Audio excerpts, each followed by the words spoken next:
Nation, we are back. I got my brothers in the building. Shout out to my brother Sanjit T. What's up, King? What's good, man? Thank you for having me, bro. I look forward to this one, man. It'll be a good one.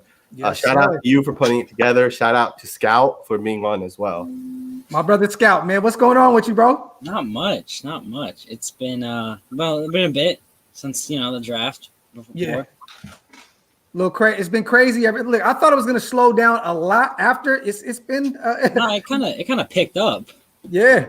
It really has. It really has. Yeah, for real. It's crazy. Jersey Everybody in the comment today. section, shout to no. I'm not drinking beer. This is a coffee, y'all. I'm still on my non-alcohol kick right now.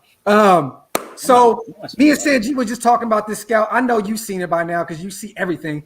What are you thinking about this whole Jalen Richard thing right now? Deleting everything Raider related off his Instagram.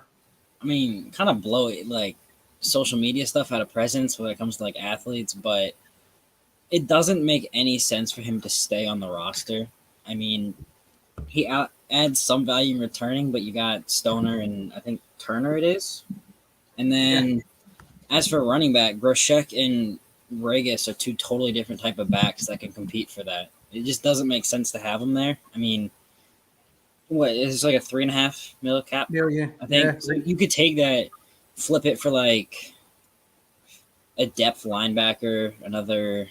I was thinking that too. Another like depth interior O line or veteran tackle. Like, there's no. I mean, he's just not gonna roll.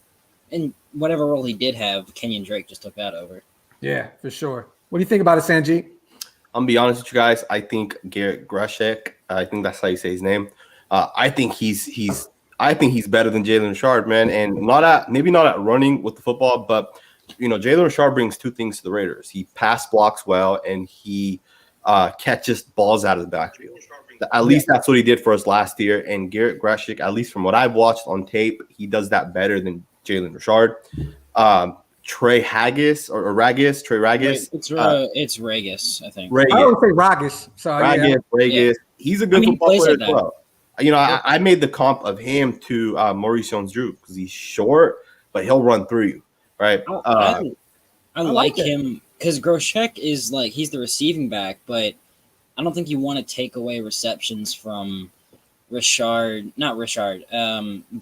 and then you got to get Jacobs more involved in that passing game because he can be good there. So I think Ragus could beat him out. I think that's gonna be a battle to see though. Also, Theo Riddick, I don't know why he was brought back, but for some reason, what was his contract? It's like $500,000. I think it was vet minimum for him, which was like $750K or something. Okay. I mean, Riddick will be cut though, right? He's just a camp body. Like he's not gonna be on the roster. He was on the roster last year. Yeah, but he was up and down from the practice squad pretty much. Here and there. I think he got like one snap. Yeah, he got like that one snap. Buffalo, right? Is it Buffalo? Yeah. Mm-hmm. It was a good ass snap though. Oh no, he had that one where he hid behind Trent Brown in pass protection. Yeah. Let me ask y'all this real quick. I know we haven't talked about this guy at all, really, too much in the nation. I follow both you guys' work all the time. Where do you think KJ Wright goes? I know he's like the more old school, traditional linebacker. Where do you think he falls? Is there a way that somehow, some way we bring him in? I mean, we kind of already have that guy, right? Yeah, I personally don't think we bring him in. I think at this point he's not what he once was. Yeah, for sure. I also think the Raiders have a bunch of linebackers, unproven guys, right? Like these guys have to prove themselves. At the same time, you have a bunch of younger guys that you can still go out and get. There's still a lot of linebackers out there, right? Yeah. Plus, guys are going to still get cut. John Gruden loves those guys that get cut. Yeah. At this point, I don't see it, but don't be 100% out on KJ Wright. There is a small chance that if the Raiders do need a guy that knows Gus Bradley's system in the future, if week one's coming up and let's say Corey Littleton or Nick Kwiatkowski can't go, injuries hit, whatever might happen, you never know, right? A guy that knows the system is always a valuable player, at least in my personal opinion. I don't think he's gonna be there come week one. I think he's gonna sign eventually, but I think for me it's either I would have said Atlanta, but not Atlanta, Dallas, but they totally redid their linebacking core. Yeah. And then Cleveland? I guess the other option would just be reuniting, like going back to Seattle, really. Yeah. But the one guy I do want is at linebacker Shaquem Griffin. He apparently switched to like more of a pass rusher, but still can play coverage. Also, Max Richardson's going to make the roster. I'm gonna call. What do you guys think about bringing back Vic Beasley? Nope. He's just another Leo. I mean, we already have like 3-4 of those. You don't need another one. So you think we're pretty much good?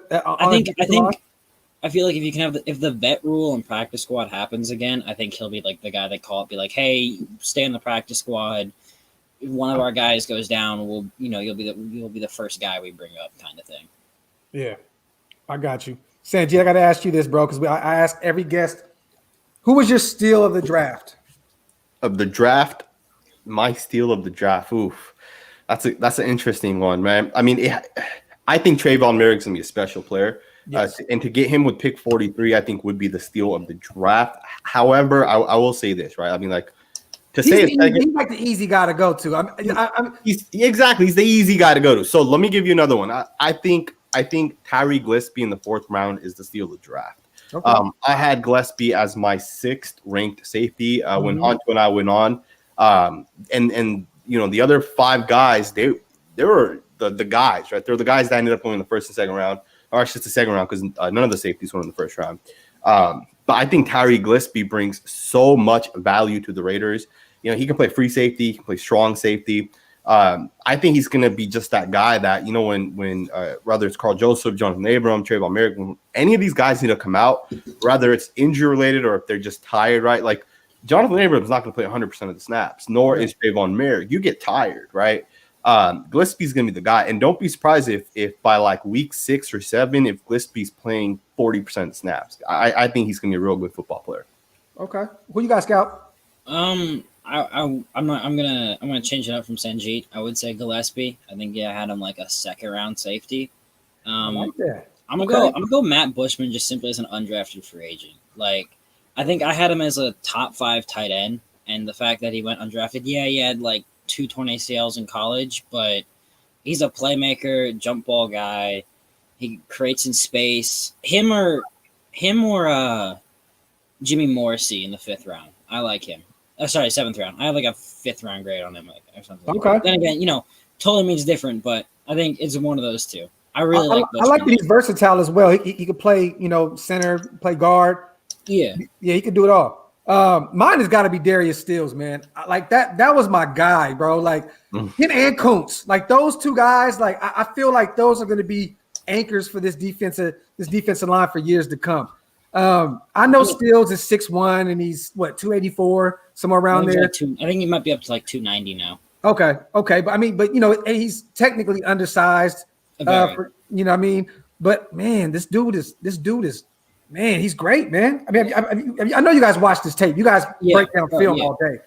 I said it with Koonce. I've been saying it. I'm pretty sure he's gonna replace Ngakoue or Crosby in 2 years because both their contracts are up in 2 years. You don't need 3 Leo weak side defensive ends. So whoever in the next 2 years proves that they can play best, it'll either be Unique or Crosby. Now, I think what could happen is Ngakoue has a no franchise tag thing in his contract. Yeah. So you could re-sign him, franchise tag Crosby, and then try to ink out a deal with him. Or if you can't get one out, you trade him under the franchise tag. Obviously, that would hurt a lot of us. But I think one of those 2 guys will be gone in 2 years, and just Koonce replaces him. I mentioned that today in my video. I mentioned that in my video today that I did about Malcolm Koonce, about your tweet that you said about the 2 years. That was you got to really look at that. Like both of their contracts are up in 2 years. Like I think you can also look at it for Abram. Like Gillespie and Diablo can play strong safety. If Abram doesn't really improve this year, I mean, I don't think Bradley has no ties to Abram at all. The same thing with Max. I love Max, but he's not a Gus Bradley guy. Yeah, no, none of the guys. Yannick is none of the ones and except for. That's why I think if it comes down to Max and Ngakoue could probably get that leverage over him just simply because drafted by Bradley, more familiarity with the scheme, more production under the scheme. I mean, unless Crosby goes out and has like a 20-sack season, then I think we know who's going to stay. That's not going to happen, but if that did happen. I don't think it's that big of a deal when it comes to both those guys' contracts ending. At the end of the day, Max Crosby, you can say, he's not a Gus Bradley guy, but at the end of the day, you can't take away from Max Crosby the fact that he has 16, 17 sacks over the last 2 years. You can't take that away. Not a lot of guys have that many sacks in the last few years. He doesn't have to be a Gus Bradley guy. He's still a Mike Mayock and John Gruden guy, right? At the end of the day, same thing goes for Abram. Mike Mayock's not going to give up on a first-round pick. The thing is, though, I mean, if we mess up this year, Mike Mayock gets no say because he's not going to be in the building. Like, if we don't make the playoffs this year, I have no doubt that Mike Mayock gets fired. Think so? Is it Mike Mayock's drafting bad players, or is it we're not getting the most out of those guys with our coordinator? I don't think it matters if it's Mike Mayock drafting bad players or Mike Mayock or us not using those players right. I think it's simply looking at the 4 years under him as 3 years as him under GM, and Gruden's not taking the fall till his contract. Scapegoat. It goes Mayock, Carr, and then Gruden. If Mayock's out the building and we're not winning, then it's Carr, and if Carr's out the building and we're not winning, then I finally think Gruden gets the axe. Gruden's got another 2 years under his belt at least. And so I don't think that's going to happen, though. I think Scott, you also made the point, though. So you said, so I agree with you, right? I do think Koonce is the unique Ngagwe replacement. All right, if it works out, he's going to replace Ngagwe. I didn't know that he didn't have a no franchise tag clause in his contract, but it makes sense, right? He wants to get paid, right? He's going to want $17, $18 million, whatever the cap will be for him. But at the same time, when you look at someone like Diablo, like Diablo's a weak side linebacker according to Mike Mayock, right? They didn't draft him to be a strong safety. So let's say it's not Diablo. Do you think Tyree Gillespie or Merrick or even Carl Joseph could replace Jonathan Abram if he fails? You said Tyree Gillespie? I think he could. I do too. He's a really good strong safety, but I think it's going to be a ton of Merrick. I think you're going to see all four on the field at a time eventually. More Abram playing that sub like Derwin James, and then a deep strong safety similar to how Rayshon Jenkins played with Gillespie, and then Merrick. Honestly, the best way to use Merrick is use him at any position. Like, don't just stick him at free safety or single high safety and let him do his thing there. You gotta move him around: strong safety, free safety, single high, nickel. Like when you get to do that and his versatility, that's when he's good. So that's why I kind of like we drafted the three safeties, because you can play him everywhere. All three of them can play everywhere. I don't think Diablo can play much free safety, but if you have to, he has to. Real quick. Shout out to Swin Raider. Appreciate you, brother. Thank you for the super sticker. Shout out to Vitel as well, my brother. Always supporting the channel. I would rather have Beasley over Ingram. Younger, faster, more upside, maybe on the cheap. He would be a lot cheaper than Melvin Ingram, I'll tell you that. Let me ask you this real quick. Kind of turning around, and we're going a whole nother direction. We all know about, I know you kind of touched on this a little bit too, Sanjit, with the whole Mark Schlereth saying that there may be a deal already pretty much done with Denver and Aaron Rodgers. Do y'all think maybe that there was a play why? Because Denver's secondary was already deep. Do you think they drafted Patrick Surtain for Green Bay? Like, do you think that's possible that they could send 3 threes and Patrick Surtain? They need a corner. But then the question comes: why'd they draft Eric Stokes at 29? Like that's what the question is. And I think Surtain's more also there to replace Bryce Callahan next year. And with the Aaron Rodgers thing, first of all, Green Bay's not letting him go unless like something devastating happens. They're just not trading him. It's that simple. But even then, he doesn't have a no trade clause. So he wants to go to Denver and it doesn't Vegas. really matter. It doesn't mean anything. Anyone can trade for him. Like if New England wanted to trade for him, God forbid, please don't. Oh my God. If they wanted to trade for him, they could, because he doesn't get a say in it. Yeah. And if he wants out that bad, Green Bay is not going to care to fulfill his wishes and, move him wherever he wants to go. So here's my thoughts on that, man. Look, if the Denver Broncos could have taken a quarterback with pick 9, right? They could have taken just Fields or Mac Jones. Why would you stick it out with Drew Lock? Drew Lock is not a good football player. Like, there's just nothing about Drew Lock that says he's going to be better than Mac Jones or Justin Fields. Oh no, he's awful. The only thing that makes sense, in my opinion, is they already have an agreement with the Green Bay Packers because the Packers already have their future quarterback, right? I love Jordan Love coming out of college. Like, I absolutely loved him. And I think the Packers might be ready to make that transition and get rid of Rodgers. At the same time, there's been reports that Rodgers does not want to play for the Packers. Like, he's not coming back and he's not playing. Sometimes where there's fire, there could be something there. I wouldn't be surprised if Aaron Rodgers is a Denver Bronco. And again, they might just be waiting for that 6-1 date to come around for salary cap purposes. At the same time, if the Broncos were to get Rodgers, I don't think they're trading away Patrick Surtain. I don't think that is what they would give up. I don't think they'd even give up multiple first-round picks. I don't think – I think Green Bay would get desperate and just take the best offer at a point. No, exactly. Green Bay is not. If Aaron Rodgers has actually said it, he's told his agents that we're not coming back to Green Bay. Green Bay's lost all leverage. There's no leverage for a player that does not want to play for you. At this point, you're going to take what's the best available compensation for you. But at the same time, Green Bay, you guys got to keep in mind, right? Teams don't just screw over their football players, right? Football players have more power than you might think, right? Because at the end of the day, football players get to go and decide where they're going to play when free agency comes around. Yeah. The Packers are going to allow Aaron Rodgers to at least have some sort of say in where he ends up, because you don't want Aaron Rodgers' agent, who represents hundreds of players, or the agency he works for, hundreds of players, say, we're not going to go play for Aaron Rodgers, or we're not going to go play for Green Bay because what they did to Aaron Rodgers. Yeah. Right. I mean, you guys heard the Devontae Adams thing today, right? Where he basically said, like, if Aaron leaves, he's like, I would have to really, really think about even if I want to stay here. Yeah, the sad thing is, though, Devontae Adams doesn't really get a say in that. He's going to get franchised. He's going to get franchise tagged and then franchise tagged again and again and again. Yeah. There's no way he ever leaves. Like, he never leaves Green Bay under his own power, just like if Julio really wants out of Atlanta, he never leaves on his own power, or like if Waller wanted out of Vegas, which he doesn't, no one starts saying he does. He's not leaving under his own power.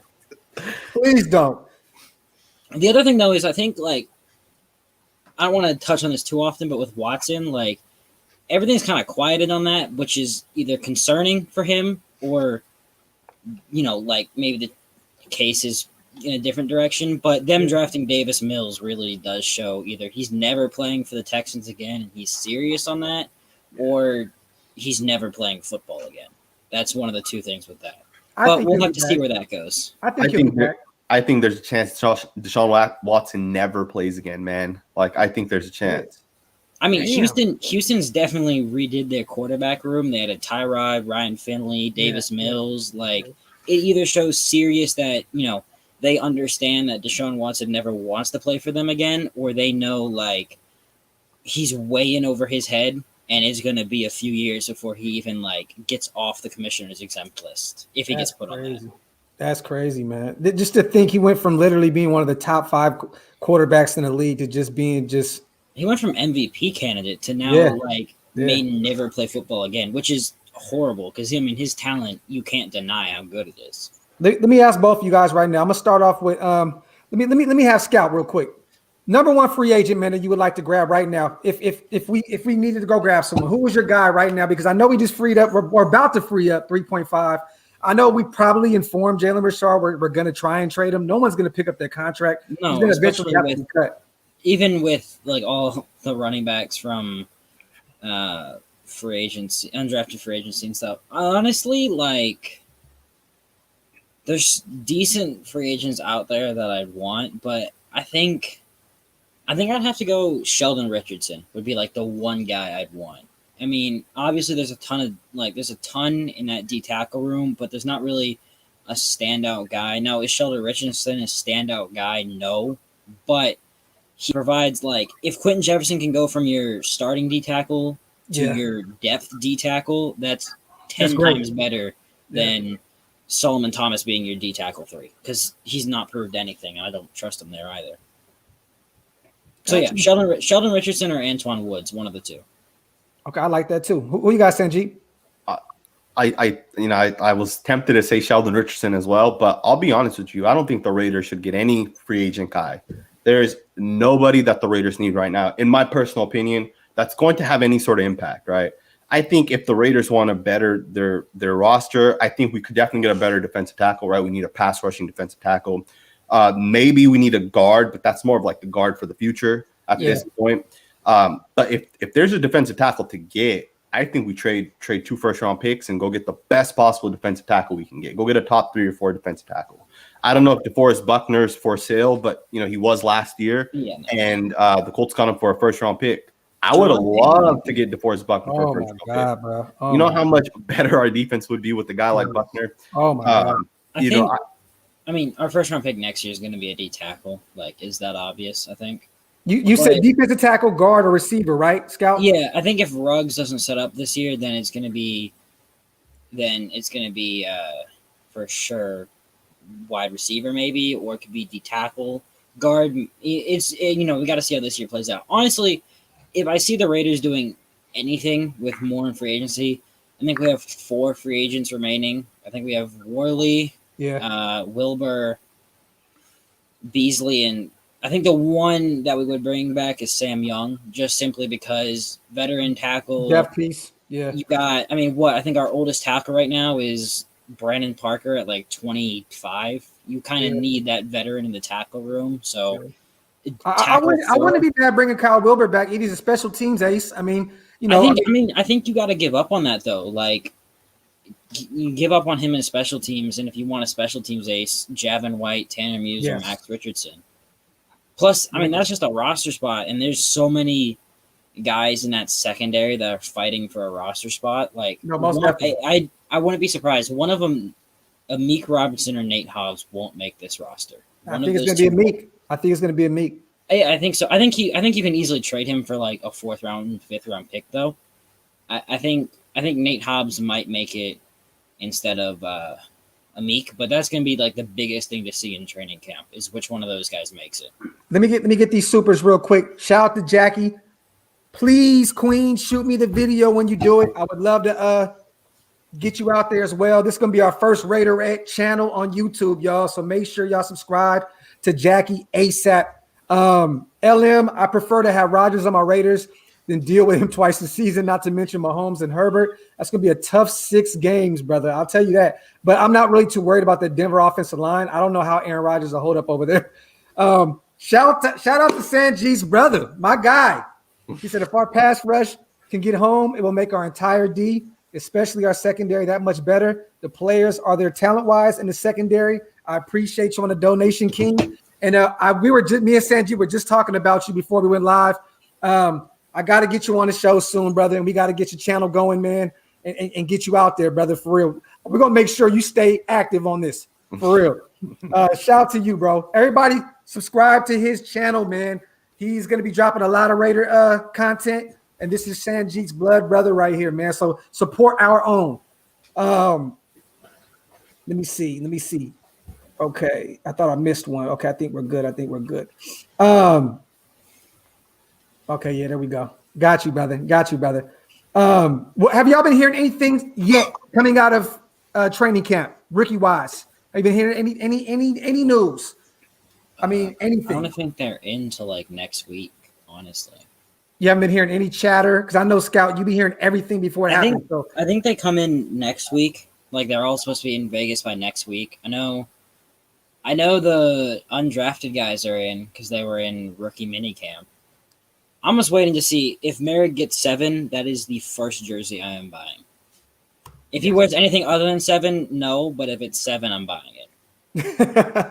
Because everything just outside of 7 looks weird on him. I don't know why, but I'm going to get a Leatherwood jersey. I just feel like that's going to look so dope on the back of a jersey, bro. Like I'm getting that, man. Alex Leatherwood is going to be one of my first pickups this upcoming season. Let me see.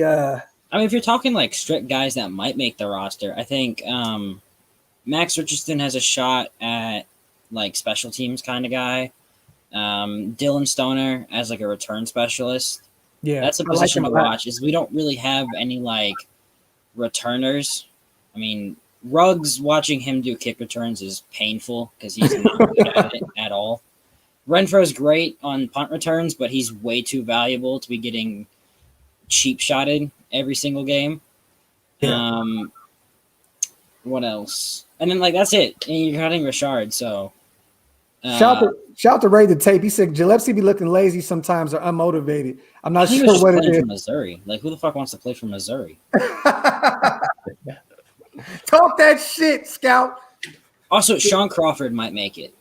Yes, Notre Dame. Talk that Notre Dame The shit. guy who's I'm pretty sure he's 26 though.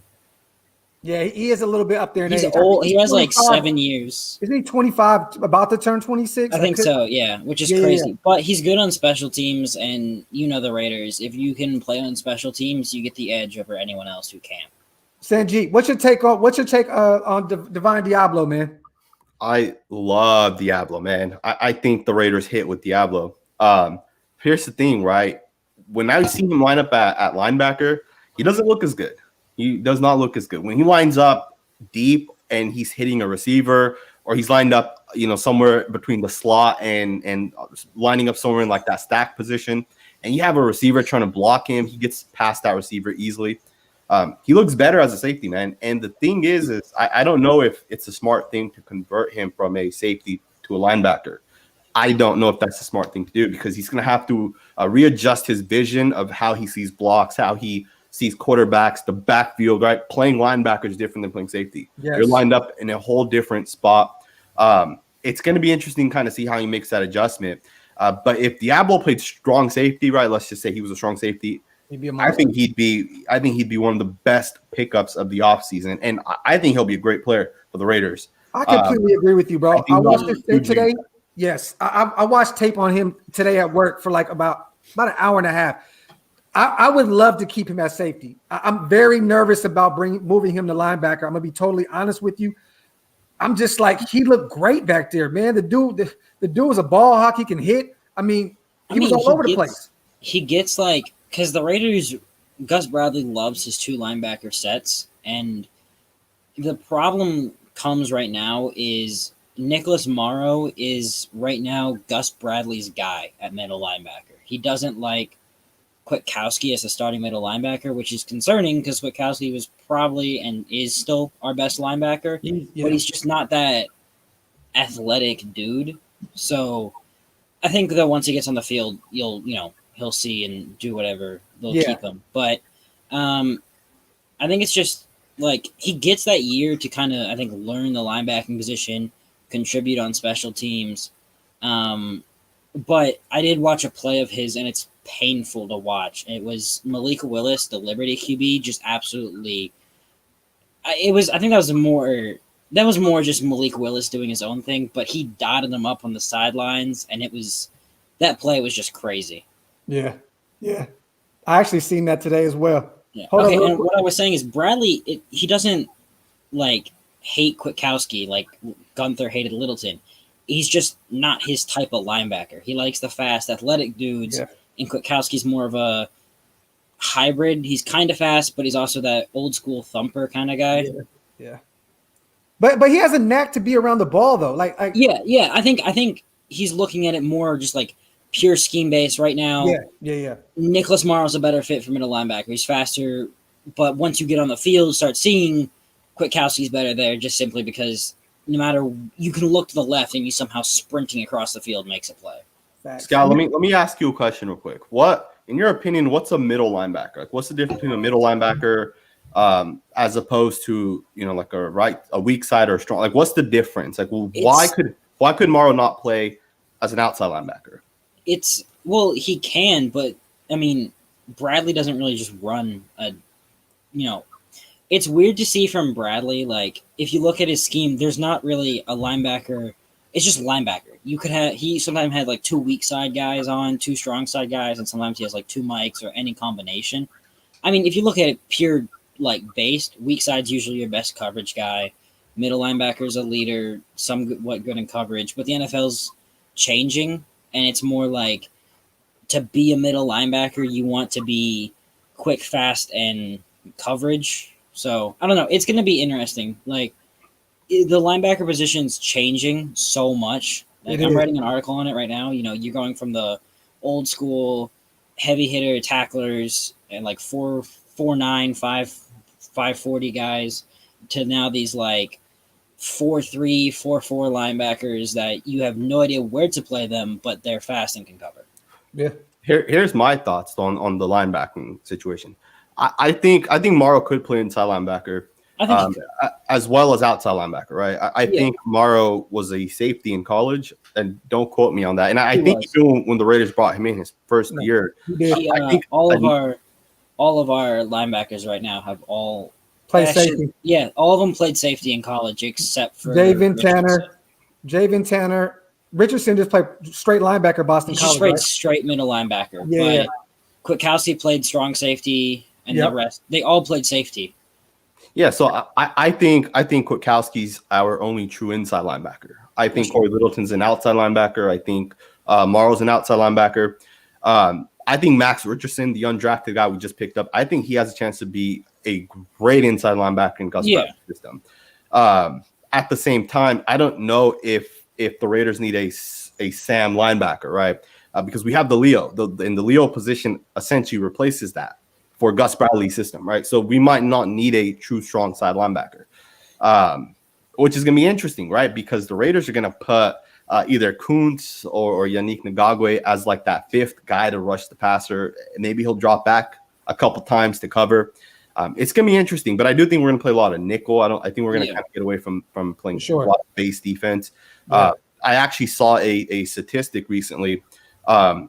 When Gus Bradley was with the Seahawks, they played a ton of base defense, right? 4-3, typical base defense. As he got with the Jaguars and more recently with Chargers, he played a ton of nickel.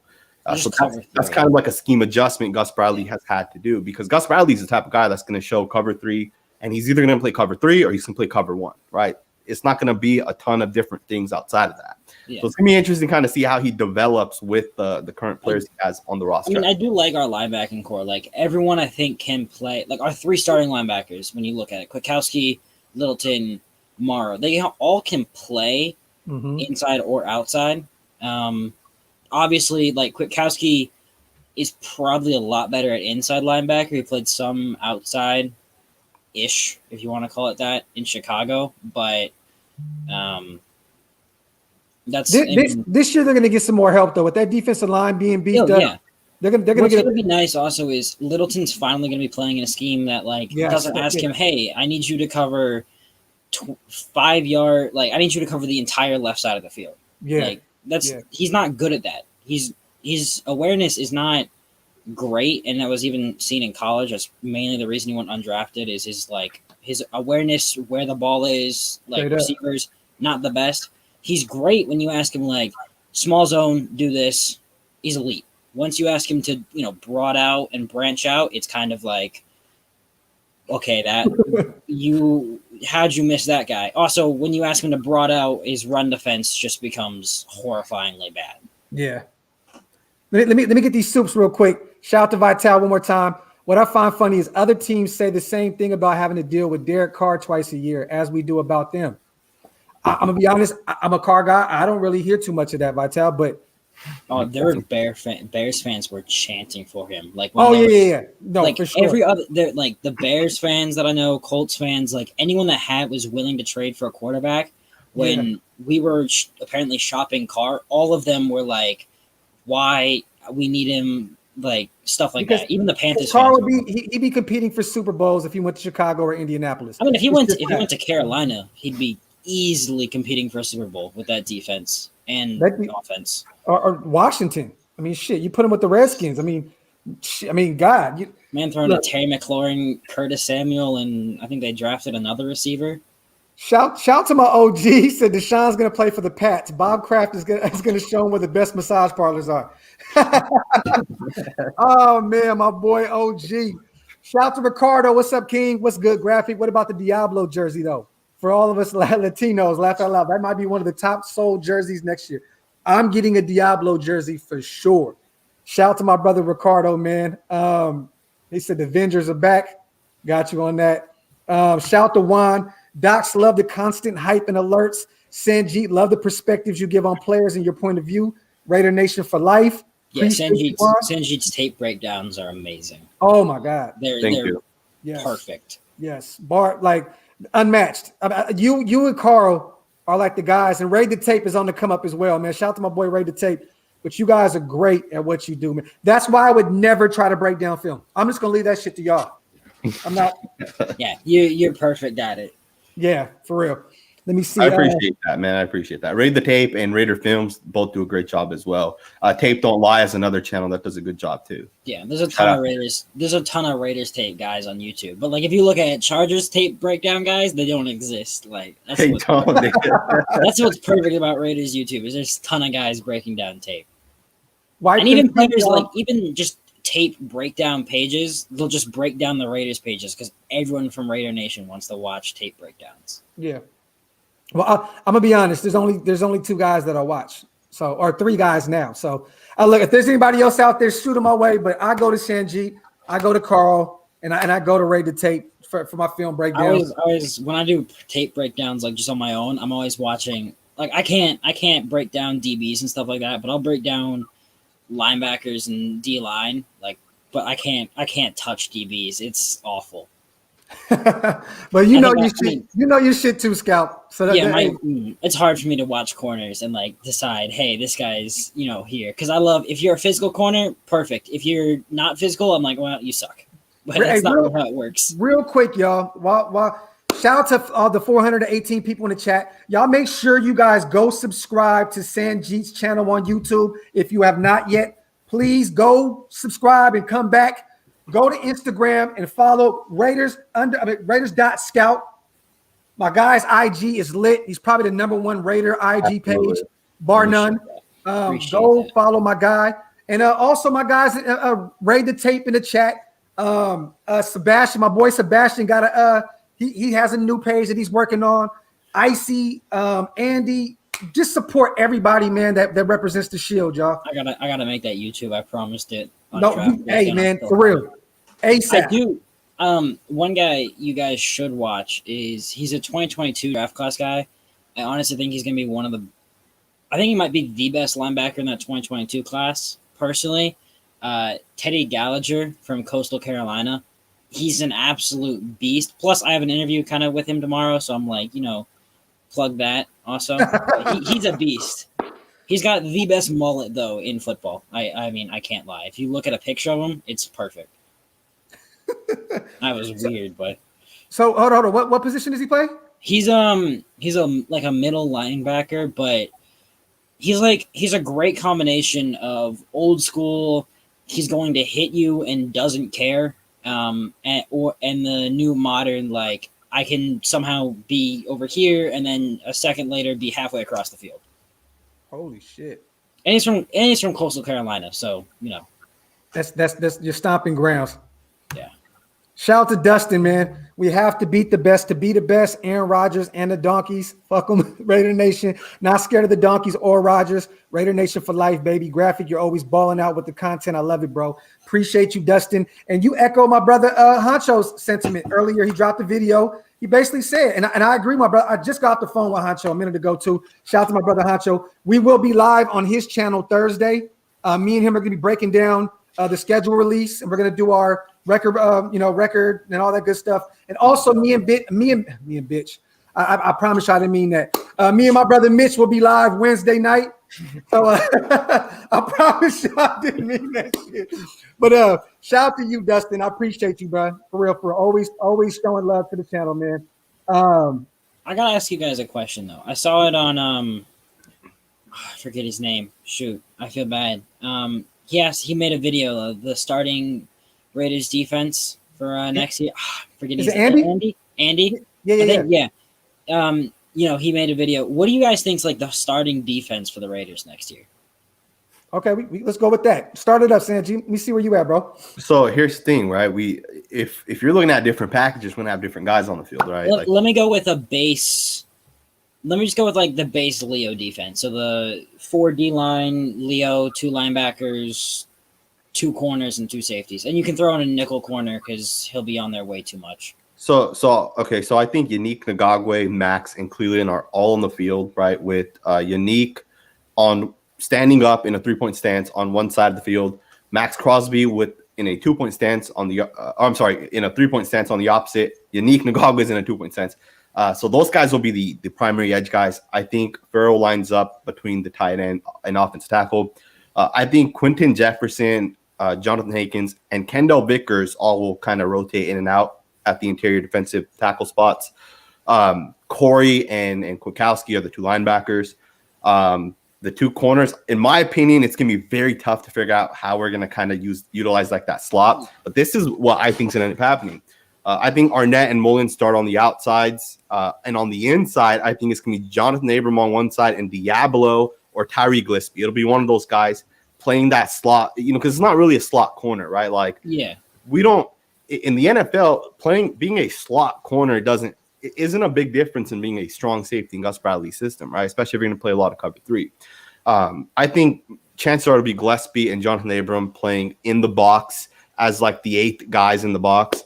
And then, of course, free safety will be Merrick. I think that'll be kind of what the defense will look like. I would have to disagree on a few positions. I think Solomon Thomas would play more than Kendall Vickers. Simply, they gave him $5 million. You're not going to let him be the 4th or 5th D tackle, and if they do, that's almost a worse deal than Tyrell Williams. It feels like paying your D tackle $5 million. And I think it's so hard for me to decide the corners. Like, Mullen's the right corner. You can say corner 1, corner 2. That doesn't exist in the NFL. You got left corner, right corner. He's the right corner. But then when it comes to that left corner, I got no clue. It could be Arnett. I hope it's Arnett. I don't want to see him get beat out and pushed down the roster anymore. But it could be Casey Hayward just simply for, he has the experience in Gus Bradley's system. But Hayward can also play the slot. He can't. It's interesting. I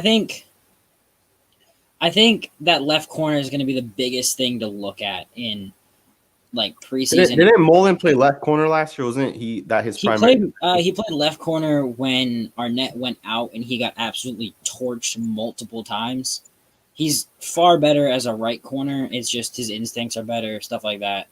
I'm pretty sure Mullen's the left corner and Arnett's the right corner. Last year they started out with Arnett at left corner and Mullen at right corner. Okay, I got Casey Start on the outside, and I got Damon Arnett in the slot. I think that's what's going to end up happening. I think the only guy on this current corner, there's 2 guys like in our current corner core. That's so hard to say. Is Johnson can only play outside. He can't play the nickel, and then Amik can't play outside simply because he's so short. And it's not $5 million guaranteed, but I think it's like $3.5, $4 million guaranteed. Mm-hmm. I don't see a way he doesn't. I don't think he doesn't make the roster. But it's so hard to. That corner room is so hard to decide. It's tough, man. It is tough. Rasul Douglas could start also. You never know. Like Hayward could just simply be. I mean, $2.5 million for Hayward. It could simply be a rotational corner, 4-5 guy that pops in every now and then because last year Hayward wasn't great. He did get beat a ton. Hey, real quick, Scout, shout out to the chat gang. I want y'all to know it's not really easy to read every comment when we have 3 people on the show. So trust me, I'm gonna try to get all y'all on the board as much as possible. When we do it dolo, when it's just 1 or 2 of us, it's very easy. But we're all talking. I don't want to cut my guests off. This is, I want to hear everything these guys have to say, but I love y'all. Most definitely understand that I'm going to read everything as fast as I can. I'm trying, you know what I'm saying? So, and shout out to Spotlight. And one more time, real quick, my bad, Scout, I want to hear what you're saying. Shout out to Mike. I hope you're not using salary to decide who plays over another. If that's the case, NASA would start over Crosby. I don't use that as the thing, but I think Mayak's going to have like input on that. Like, hey, we paid this guy a ton. Not a ton, but we paid him. You need to use him, see what he can do at D tackle. Because I think Solomon Thomas can be a very, I don't want to say good, but I think he can be a decent 3 tech. San Francisco. Solomon Thomas is a bust, man. That's why the Niners. No, he's a bust. I think he can be a decent 3 tech. Don't be surprised if he's cut before preseason's even over. Like, don't be surprised. I know you do make a good point with the whole fact that we gave him $5 million. my brother said something about it. I He saw did. a comment. He did. I actually looked it up because I wasn't sure. Scout's always on top of all this stuff. So huge shout out to you, man. Like, you know your shit, man. So about 2 million is already guaranteed, which would suck if we were to cut him, right? Because that is a waste of $2 million. So you're right. Chances are he will be on the roster because we're already kind of guaranteeing him a salary. But I've watched Solomon Thomas, right? I watched him not last year, he was hurt, but the year before that, I watched him. The year before that, I watched him. He's just not a good football player, man. And I watched Kendall Vickers, and Kendall Vickers looks like a better football player. I know Solomon Thomas was the 3rd overall pick or whatever he was. I talked to Grant Cohen, who covers the Niners. He's at the stadium every single day. He's watching practice. And I asked him his thoughts and opinions of Solomon Thomas, and do you think he'll turn it around? And he describes Solomon Thomas basically as Arden Key. He's a guy who might make one flashy play, and then he'll go offsides on the next play, or he'll face mask a quarterback on the next play, right? And I don't know if those guys work out, right? You have to have football awareness. You have to have a good IQ. I just don't see it from him, man. And I hope he proves me wrong, right? Like, I really do hope he proves me wrong. I think the tape said, I don't like Solomon Thomas at all. High upside, has crazy genetics, but doesn't have the football skills. I think if you can, it's so hard to say this, and obviously this goes for almost any player, but if you give him even like 2 pass rush moves, like solid, refined pass rush moves, Solomon Thomas would be absolutely unstoppable just because of his genetic speed. He's been in the league for 5 years. Yeah, and he doesn't have it. If he hasn't developed it, he's not going to develop it. If he didn't develop it in San Francisco, I doubt he's going to develop it anywhere else. Exactly. I do like that he's going to play like strict natural 3 tech, not bouncing outside on the DNs, outside the tackle, back inside. I think if you just stick him at D tackle, just 3 tech, let him do his thing, maybe he's decent. Are we forgetting about David Irving? Like, I haven't heard y'all mention David Irving. I mean, he's not proved anything. I mean, none of our D tackles have proved anything really, except for Vickers and Jefferson.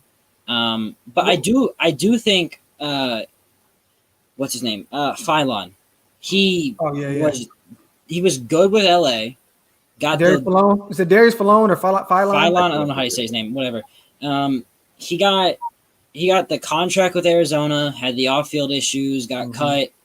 But I think he's someone that could make the roster if it comes down to it. Like, Phylon, and I hate saying this because he's a Gus Bradley guy, but he's a Gus Bradley guy. Like, if it comes down to Phylon, Vickers, or Thomas, I mean, I think Phylon might get the edge there just simply because he's got the knowledge. But he can also get to the quarterback. Yeah, I hate saying that, though, because, like, I don't want the staff to be biased with who they have because it's their guys, but that's how it works. Like, you can't cut out bias.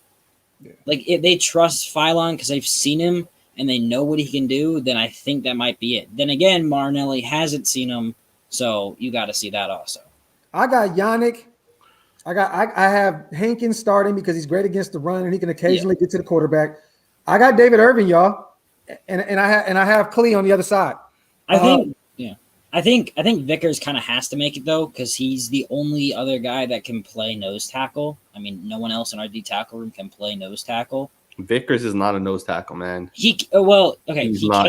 He's a 3 tech defensive tackle. He's not a nose tackle. Quentin Jefferson and Jonathan Hankins can play nose tackle, but not Kendall. No. I think he played a couple snaps at nose tackle. I think I kind of got confused with that last year. Then again, if I'm going off Gus Bradley's defense on where to play a guy, I mean Paul Gunther's defense on where to play a guy, I've already kind of messed up. Honestly, I don't know why, but I feel like Matt Dickerson's going to make the roster for some stupid reason. Especially just because he leads the league in like field goal blocks. But I mean, there's no need. Like, it doesn't make sense for that. Yeah. Okay, so I kind of think the good thing this year is last year we already knew who was going to start. We can look at our roster and be like, we know where everybody's going to be.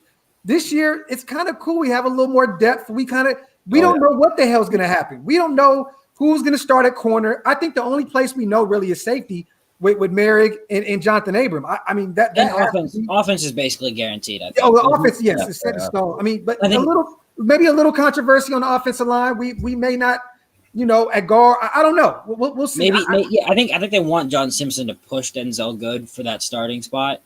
but I don't think that's going to happen. No. But I'm so happy we have a preseason this year, though, because Yes. that is so important on the defense this year, Absolutely. especially that D-line and that corner room. Like, if we're going strict last year, no preseason with this roster, we would end up cutting a guy that shouldn't be cut. Mm-hmm. Absolutely. That's real. Hey, real quick, Sanjay, I know you're going to do a breakdown as well at some point of the roster. I mean, the schedule. Just kind of like a ballpark figure, man. Where do you see us going this year? Like, what is like okay, we'll go 10-7, we'll go 11-6. What do you think is not asking too much? Yeah, no, I understand. I think 11-6 is absolutely reasonable. At the same time, 10-7. I think our schedule's a little bit tougher this year for the sole reason that I think Justin Herbert takes that next step. I think Patrick Mahomes is Patrick Mahomes. Those 4 games right there are going to be tough right off the bat. And then you're playing the Ravens, the Browns, the Steelers. It's a tough schedule. But at the end of the day, we also won 7 games 2 years ago, 8 games last year. And that was with probably the worst defense of my lifetime that I've seen the Raiders. Yeah, if you look at that 2019 starting defense, how they went 7-9, I don't know. With at all. What the last week we had Tahir Whitehead, the last 3 weeks it was Tahir Whitehead, Will Compton, and yes. Who was the other line? Was it Kyle Wilber? Yeah. I think it might have been Kyle Wilber starting. Like if your 3 linebackers the worst linebacking core I've ever seen in my 37 years of watching. No, you didn't see. Did you not see that? The 2018 one was awful. It was Whitehead, Emmanuel Lamar, and I think it was Kyle Wilber also. That is worse. Yeah. Just to look at that to this, crazy. I mean, our linebacking core right now still isn't even like it's all potential based right now. Yeah.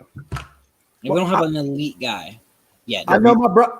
Go ahead, Sanjay. Go ahead, bro. I'm gonna say, Scout's right on, man. It's a lot of potential. It looks good, but it was Derek Johnson. That's who it was. And then we cut him in like week 4 because he quit. Yeah. He quit on the team. Which I don't blame him. That 2017 team was awful. He came over, got some intel for the Chiefs, and just said fuck it and quit. Real quick, man. I know my brother Sanjit said he had an hour tonight. Let him know where they can follow you at. You still got some time, Scout? Yeah, I got time. All right, bet, brother. Sanjit, let them know, man, where we can see you at, where we can follow you at, brother. Let them know your whole resume, man. I want everybody to follow you everywhere. So you can find me on whatever platform.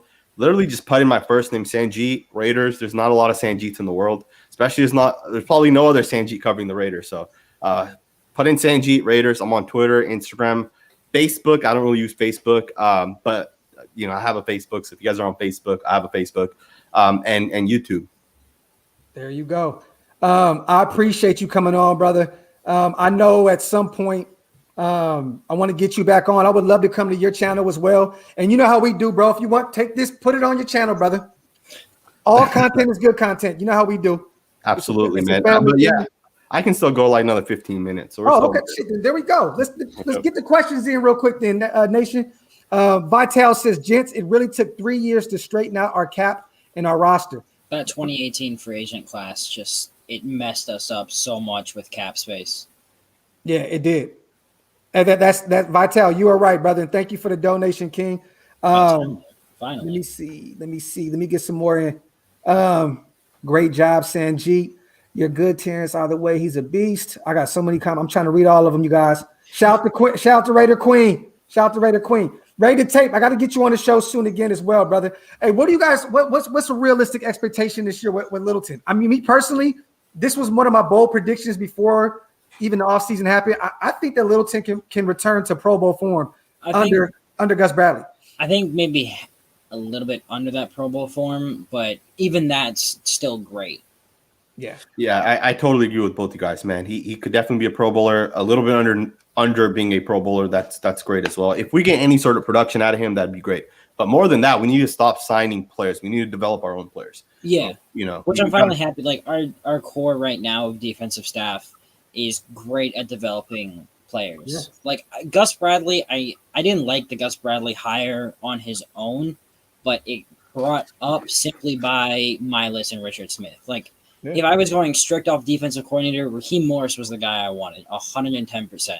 Yeah. But his staff is bad. Like, his position coaches are bad, but our position coaches are great, so it kind of bumps it up. And one thing before, like, everyone's saying it's a 55-man roster. It isn't. It's still 53. It's just you can have those 2 extra spots on game day from the practice squad. Yeah, in the practice squad. I like what Sanjit said, though. That's real, bro. Like, you look at all these teams that won Super Bowls, they groomed their own talent. I mean, when Seattle had their run, those were all their guys that they drafted.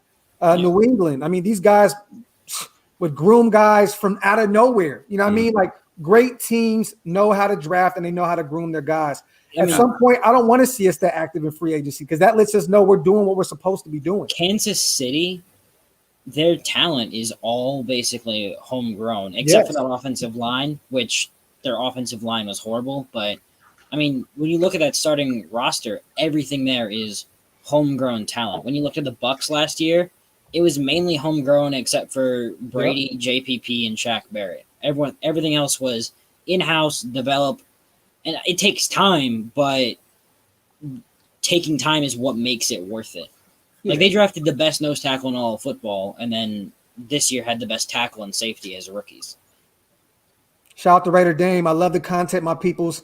Raider Nation, South LA in the building. Shout out to you, Raider Dame. Appreciate you, brother, on the donation, King.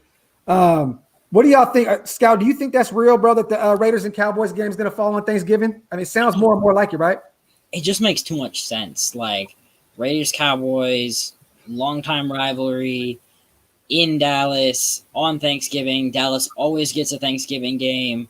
I mean, you could give them Washington again, but they got absolutely harassed last year. Yeah. So make it fun. Make it the primetime Thanksgiving game. Raiders, Cowboys, like, it just makes too much sense in my opinion. I will be there. I think no matter what, that game's a primetime game though. Like, Raiders, Cowboys has to be primetime somewhere. I told my wife today, I said, we will be celebrating Thanksgiving at AT&T Stadium this year. So it is what it is. I just hope Abram or Joseph or Diablo or someone just absolutely cracks Amari Cooper. Especially after what he said after Tim Brown? Yeah. No, he's gonna die that game.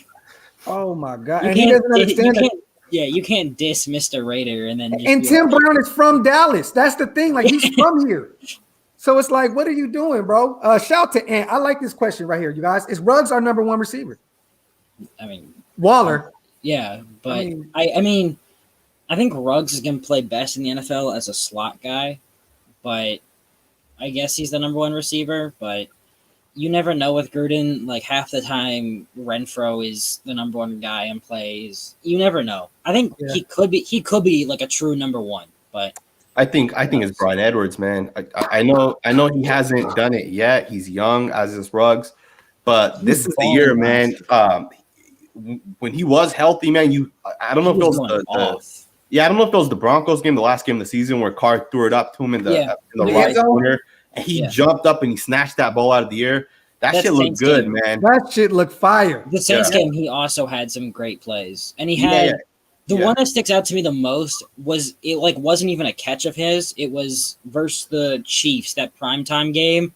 He went up and was getting absolutely grabbed, and I think the guy had his hands like in the face mask and everything. They didn't call a penalty, clearly, because we're the Raiders, but he still had the ball all the way until he hit the ground and lost it. Like, that shows so much of how him in the red zone is going to be massive. Him and Moreau, assuming we don't start the college basketball center. I know, right? I like that we're talking about the number 1 receiver because I got to go here because, look, I know the chat game is going to kill me because I'm huge on this. What do you guys think about bringing in Julio Jones, man? Listen, if Aaron Rodgers goes to Denver, right? He goes to Denver, like, don't we at least need to make – I mean, our defense is cleaned up for sure. Don't you got to go more? Just like Julio would take that offense to a whole nother level. I mean, don't y'all think with him and Waller on the field together, that's crazy. It depends, though, to me. Like, how much do you have to give up? Like, if they want 2 or 3 first-round picks, you don't give that up. If they want like a second and say, I'm trying to think. Of 2 and 3. Yeah, do it. Or if they want like a second and. I'm trying to think of some backup guy we have or some player we could give them. Like, maybe they want like a Renfro kind of to play from the slot. I would kind of do that. I mean, it's hard to say that, but I would. I mean, if they want like 2 to 3 firsts, you don't do it. Just simply, it's not smart. He's aging, injuries horrified him last year. But if it's a second, if it's straight up second and like a fourth for him, do it, no doubt. Yeah, for sure. And I think Gruden won't be able to. He won't be able to help himself. Oh no, he's not going to. Like if they're like, "Hey, give us your second and fifth," done. Yeah. I don't think Gruden Mayock doesn't even get a word in. But here's the thing, though: you bring in someone like Julio Jones, he's not going to get the same amount of targets that he did with the Falcons. And is he fine with that? I don't know. Right? I don't know if he'll be cool with getting 2/3 of the targets he got with the Falcons. On top of that, he just turned 32. At the same time, are we Super Bowl ready? Because if we're Super Bowl ready, then go get Julio Jones. That's fine. But if we're not Super Bowl ready, what's the point of giving up a second or a third or whatever it's going to take to get him when we could have gotten a rookie for the next 5 years? That's true. Right? Or for the next 4 years or whatever. Rookie receivers are like they're a premium in the NFL. Like no, they are. I mean, and let me make one point real quick. Go ahead, right? We're talking about let's go trade for Julio Jones. All we had to do was get CeeDee Lamb when we had the opportunity. We could have skipped out on Henry Ruggs and got CeeDee Lamb. We could have gotten T. Higgins. We could have gotten Justin Jefferson. We could have gotten any of these guys. Instead, we took the dagger man. Actually, if I'm going to be honest, if we really need a number one wide receiver, the best wide receiver from Alabama's receiving core hasn't even been drafted yet, and it's John Mechie. If that number 8. Yeah, next year, first round, if he's available, you take him or Chris Olave, Garrett Wilson. Like one of those guys could be a true number one. I think Ruggs does his best damage from the slot or is the number 2. And I do feel, though, if neither Ruggs or Edwards kind of shows they can be the number one guy this year, I think wide receiver could easily be in the play next year for that first round pick. Let me say this, because I know Sanjit was saying if we're not Super Bowl ready, right?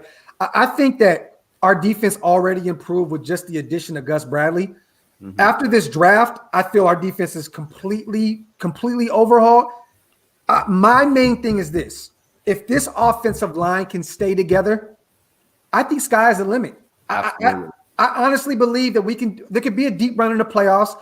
DC can get us there. I mean, absolutely. As long as he's protected and his defense shows up, sky's the limit, man. Sky's the limit. I like this O-line.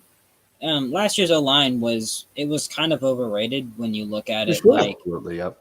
It was number one most paid, and I think they played, correct me if I'm wrong, like was it 3 snaps together? The entire starting O-line played 3 snaps together. Yeah. It was the first drive, 3 and out too. And then Trent Brown went down his calf injury, and everything else skyrocketed out of control. They were like 28th in run blocking, and if you look at adjust run blocking, I think they actually were like 31st, which is even worse. Yep. Because if you don't know what adjusted run blocking is for people, like it's basically any play that the running back should have easily gotten tackled for loss, but somehow managed to get away with it. They even fall down. But yeah, even if I think right now we have like the 17th highest paid line. If it plays that 15 to 17 range, perfect, because we're not spending number one most, like 46 million for an offensive line that plays 3 snaps together and is like the 21st ranked O-line. Yeah. Shout out to Vitel real quick. He said, thank you. That's what I'm talking about. Draft our own, grow them up, and ball out. Exactly, Vitel. Appreciate you. Rams, that's how the Rams are so good. They haven't had a first round pick, but like what? But that's why I'm not too afraid of trading draft capital. Like no, well, the thing is, I'm afraid because we haven't been able to show that we can do that. Like we haven't shown that we can take a whole new regime, right? Yeah, like, I know. I mean, if it happens this year, and shows, absolutely. I'm not comfortable yet because, like, if you're the Rams, I'm comfortable if I'm trading draft picks for Jalen Ramsey because they got John Johnson in the 4th round. Yeah. I think Darius Williams, he was a great corner this year. I think he was an undrafted free agent. Like, then again, the Chargers also had Michael Davis, who I think most of us were all pushing for them to sign, was an undrafted free agent. Mm-hmm. So they can do it. It's just if they show they can do it, I'm fine trading draft capital. Mike says, shout out to you, brother. He said, does any of you guys know about this Carr undrafted free agent that we have? I'm pulling for Rodgers personally. He's not an undrafted free agent. He played like 3 years with the Saints, I think. I don't even think we signed him. You talking about Austin Carr? Yeah, I think he was just there kind of like for a workout basis. Yeah. But he's actually older. I believe he's 27, right? Like 26, yeah, 27? He's slow, has absolutely zero ball skills. I'm pretty sure he was just there for like we need one more guy. I think he lives in Vegas. Just, let's see what you can do if late in the year we need another practice squad guy. Yeah. That's hilarious, bro. And he's not related to Derek Carr, though. But still, Carr to Carr would be kind of cool. I appreciate you, Mike. Thank you on the donation, man. Develop what we have. That's facts. We would have another AC/DC combination, though. I got to bring something up, though, before we get into this, if you guys are fine with this. Earlier, I was on Twitter, and I had two guys tell me that they would have taken Aleem McNeil over Christian Barmore. Now, I want to know what you guys think about that, and do you guys think that that is 100% true? So let me just clarify for everybody watching. So I was on Twitter earlier, and I believe Scout was the one that said it. He said he would rather take Aleem McNeil over Christian Barmore. And Graphk, I think you agreed with that, right? Is that correct? Yes, I did. Let's talk about it, man. Let's talk about it because you guys know Christian Barmore was my guy, man. I know. I love Christian Barmore. I don't see the Aleem McNeil hype, man. I don't see it. I'm not gonna be able to change your opinion on this though, simply because like you're the guy, Christian Barmore's your guy, Aleem McNeil was my guy. For me, Darius Stills is my guy, so I'm good. Your guy's an undrafted free agent and half the size of a normal D tackle. But for me, I just like McNeil. Like I've gone to NC State games before, and I think the tape that stood out to me was that Notre Dame game. He was a freshman versus, I think he had to go up against Quentin Nelson as a senior. Oh, shit. And he was absolute, like, he didn't get any sacks or anything, but he beat Quentin Nelson a few times. And I'm not talking like this is a normal game. This was in a hurricane. The field, I mean, it was a pure slip and slide. I think it was like 60-mile-per-hour winds. It was not a good game, and he was beating Quentin Nelson, and then he came off the 3-4 end and beat Liam Eichenberg. Mike McGlinchey, my bad. But for me, I just love McNeil's. He's the smaller kind of height-wise, but his build is a perfect nose tackle. I think he's like a ton like Daron Payne. His upside's there in pushing the pocket as a pass rusher. And Sanjit's fight was basically he's good against the run. He can't get to the quarterback, right? Yeah, his pass rush isn't there. Like it's not there yet, but he's shown the ability to get it there. I think with some time, he can be there. And I can turn the same argument around with, Barmore. Alabama took him off the field in rundowns at times. Like that's not true. That is not true at all. There's times, I mean, okay, maybe it might have been him being subbed out because he was tired, but there's times when in rundowns, like a clear rundown, he just wasn't there. That's not because Christian Barmore's can't defend the run or whatever. That's because Alabama has multiple first, second round picks playing the defensive line. They can rotate guys. Let me ask you this question. But it was just so often that it was an obvious rundown. He wasn't there, and you can't tell me that's just. You can say the same thing about Quinnen Williams, Raquan Davis. You can say the same thing about all these Alabama defensive guys. They all came off the field, right? But I'm going to ask you this, right? I'm going to ask you this question. Aleem McNeil has played 1,400 snaps in his career. Christian Barmore has played 700 snaps, right? Christian Barmore at the same time plays LSU, Auburn, Georgia, Ole Miss, Mississippi State. Aleem McNeil plays Ball State, West Carolina, James Madison, Liberty, right? Why is it that Christian Barmore in half the snaps has more sacks, hits, pressures? He has more everything than Aleem McNeil in half the sacks. Hey, Sanjit just smoked our boots, Scout. Yeah, smoked them. So I gotta throw this shit for Sanjit. Talk that shit. I mean, yes, McNeil did play some bad competition. He also played some Ball State, man. Okay, well, he also played Clemson, Notre Dame, Miami, UNC, Duke. Like, look. I can say that. Look, it's also kind of hard right now, also because in my opinion, I like McNeil more. I think I had Barmore, I think like 0.1 behind him. So how I do my draft grades is I think I had McNeil at like a 2.3 and Barmore at a 2.4, which is 2 early second round picks. But it's also hard right now because I'm comparing a nose tackle to a traditional 4.33 tech. Like, if you stick McNeil at a 4.33 tech, the man's going to get sat on his ass play after play after play. But if you stick Barmore at a nose tackle, the same thing's going to happen. We can all agree though that Barmore is going to be a better professional, right? Oh, probably. Just simply, I think maybe that could be simply also playing in New England. That's the thing, though, right? So, like, there's no question about that. You can't compare the Detroit Lions. Yeah, exactly. Like, this man's playing the Lions. He's already kind of screwed. Like, Penei Sewell's kind of screwed right now. Like, I like Barmore, but I didn't want him in the first like you wanted him, Sanjit. Like, I wouldn't take him in the first. Yeah. I wouldn't have taken any D tackles in the first. So here's the thing, right? I heard this from a legit source, a legit insider. This guy knows his shit. He's told me stuff in the past that's been accurate. He said the Patriots were ready to take Christian Barmore with pick 15 had Mac Jones or Justin Fields not been there. So I could have easily seen someone taking they would have taken him with pick 15. I could have easily seen him going first round. I think his options were the Patriots at that 15 spot, or if we traded down. I think those were the only two teams I'd probably touch him. But I think Barmore is going to be the better player. I think McNeil, he's not going to have the same production, I think, as Barmore. But when you look at it on tape, I think McNeil might be the more better all-around, solid kind of average, above average starter.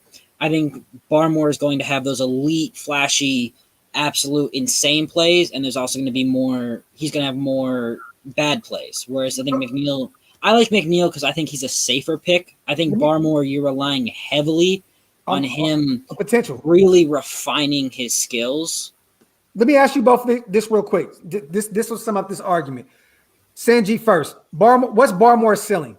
NFL comp? Is it like a Quentin Williams? Like is that your comp? If I think Christian Barmore has Aaron Donald potential. That's the potential that I see Christian Barmore has. Wasn't the last guy that had Aaron Donald like as a ceiling was PJ Hall? I'm pretty sure there was a report that came out that it was like PJ Hall will be the next Aaron Donald of the NFL. You got to be realistic, right? The one guy right now that's going to replace Aaron Donald is Quentin Williams, right? That's the next. Quentin Williams already the second or third best defensive tackle. Yeah. I think Christian Barmore, from a pass rushing perspective, could get up there. But if I had to give an NFL comp to Christian Barmore, I would say someone like Fletcher Cox or Akeem Hicks. Right, but I think he'll be a better pass rusher than Akeem Hicks. I think is a good one. I think for me a comp for Barmore is I like the Akeem Hicks kind of, but I think like prime Javon Hargrave is a perfect kind of not the Javon Hargrave nowadays that can't even beat a block from Sam Young, but the one that was really good and why the Eagles won the Super Bowl really. For McNeil, I think his ceiling's probably like Vita Vea, and I think his floor would be more of like a Matt Ioannidis kind of. Well, no, Matt Ioannidis isn't really a great run stopper. So here's the thing for me, right? Like when it comes to Ali McNeil or Christian Barmore, Jay Tillery, that's a good one for me. I look at defensive tackles differently, right? There's 100 good defensive tackles that can stop the run. Right, Jonathan Hankins is better than Aaron Donald when it comes to run defending. Right, but that's such an overrated part of the game. Hankins run defense does not matter. What matters is pass rush, how you use your skills, how you get up the field. Those are the type of things that matter. So when I say Christian Barmore has that Aaron Donald potential, it's from the pass rushing perspective solely, right? Obviously, I know there's only one Aaron Donald, right? That can't be. There'll never be another guy. But from a pass rushing perspective, I think Christian Barmore could get 11, 12, 13 sacks a season. With that New England line, that's totally like not impossible to think. I mean, what he has: Godchalk, Henry Anderson, Perkins, Van Noy, Judon. Like the man's going to be left on he's probably going to be unblocked at sometimes with that pass rush, which is terrifying. Yeah, that was a you know what? Hey, Scout. Barmore's better. Hey, Barmore's better than McNeil, man. Honestly, though, like, I mean, anyone from this D tackle class is going to stand out just because of how bad it was. Yeah, like, yeah. I mean, I do like Davion Nixon though. Like, I think he could be really good in Carolina, playing next to Derek Brown, Reddick, and Brian Burns. But if we want to talk about D tackles next year, I think Sanjit and I might have a few good differences because next year's D tackle class is absolutely just loaded outside of like there's going to be like 4 first-round guys at least, which is what we need. So, yeah, that's why I wasn't sold on D. Yeah, I was not ready. When that Barmore thing came out, I was like, I got this. I didn't get it.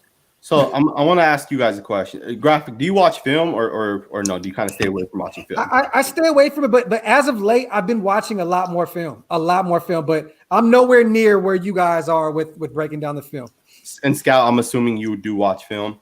I do, yeah. So now, when you say you watch film, because people say they watch film, it's not highlights. It is not highlights. So what do you watch exactly? I do some all 22, but mainly I'll turn on like 4 games against 3 versus like really good competition, 2 versus really good competition, 1 versus average competition, and 1 versus poor competition because it's kind of fun to watch a guy. Let me ask you that question again. Do you watch the broadcast angle or do you watch all 22? Because there's a difference, and the all 22 is not easy to get, right? Like you have to have a legit source to be able to get that. Yeah, I asked that because I put the effort into watching the draft. It's something that I do. There's just no way I could watch 15 defensive tackles, 15 centers, 15 guards, 15 tackles. There's no way you can realistically watch these guys unless you have the time, right? There's unless no way. Unless you're an NFL scout where you're it's your full-time job, right?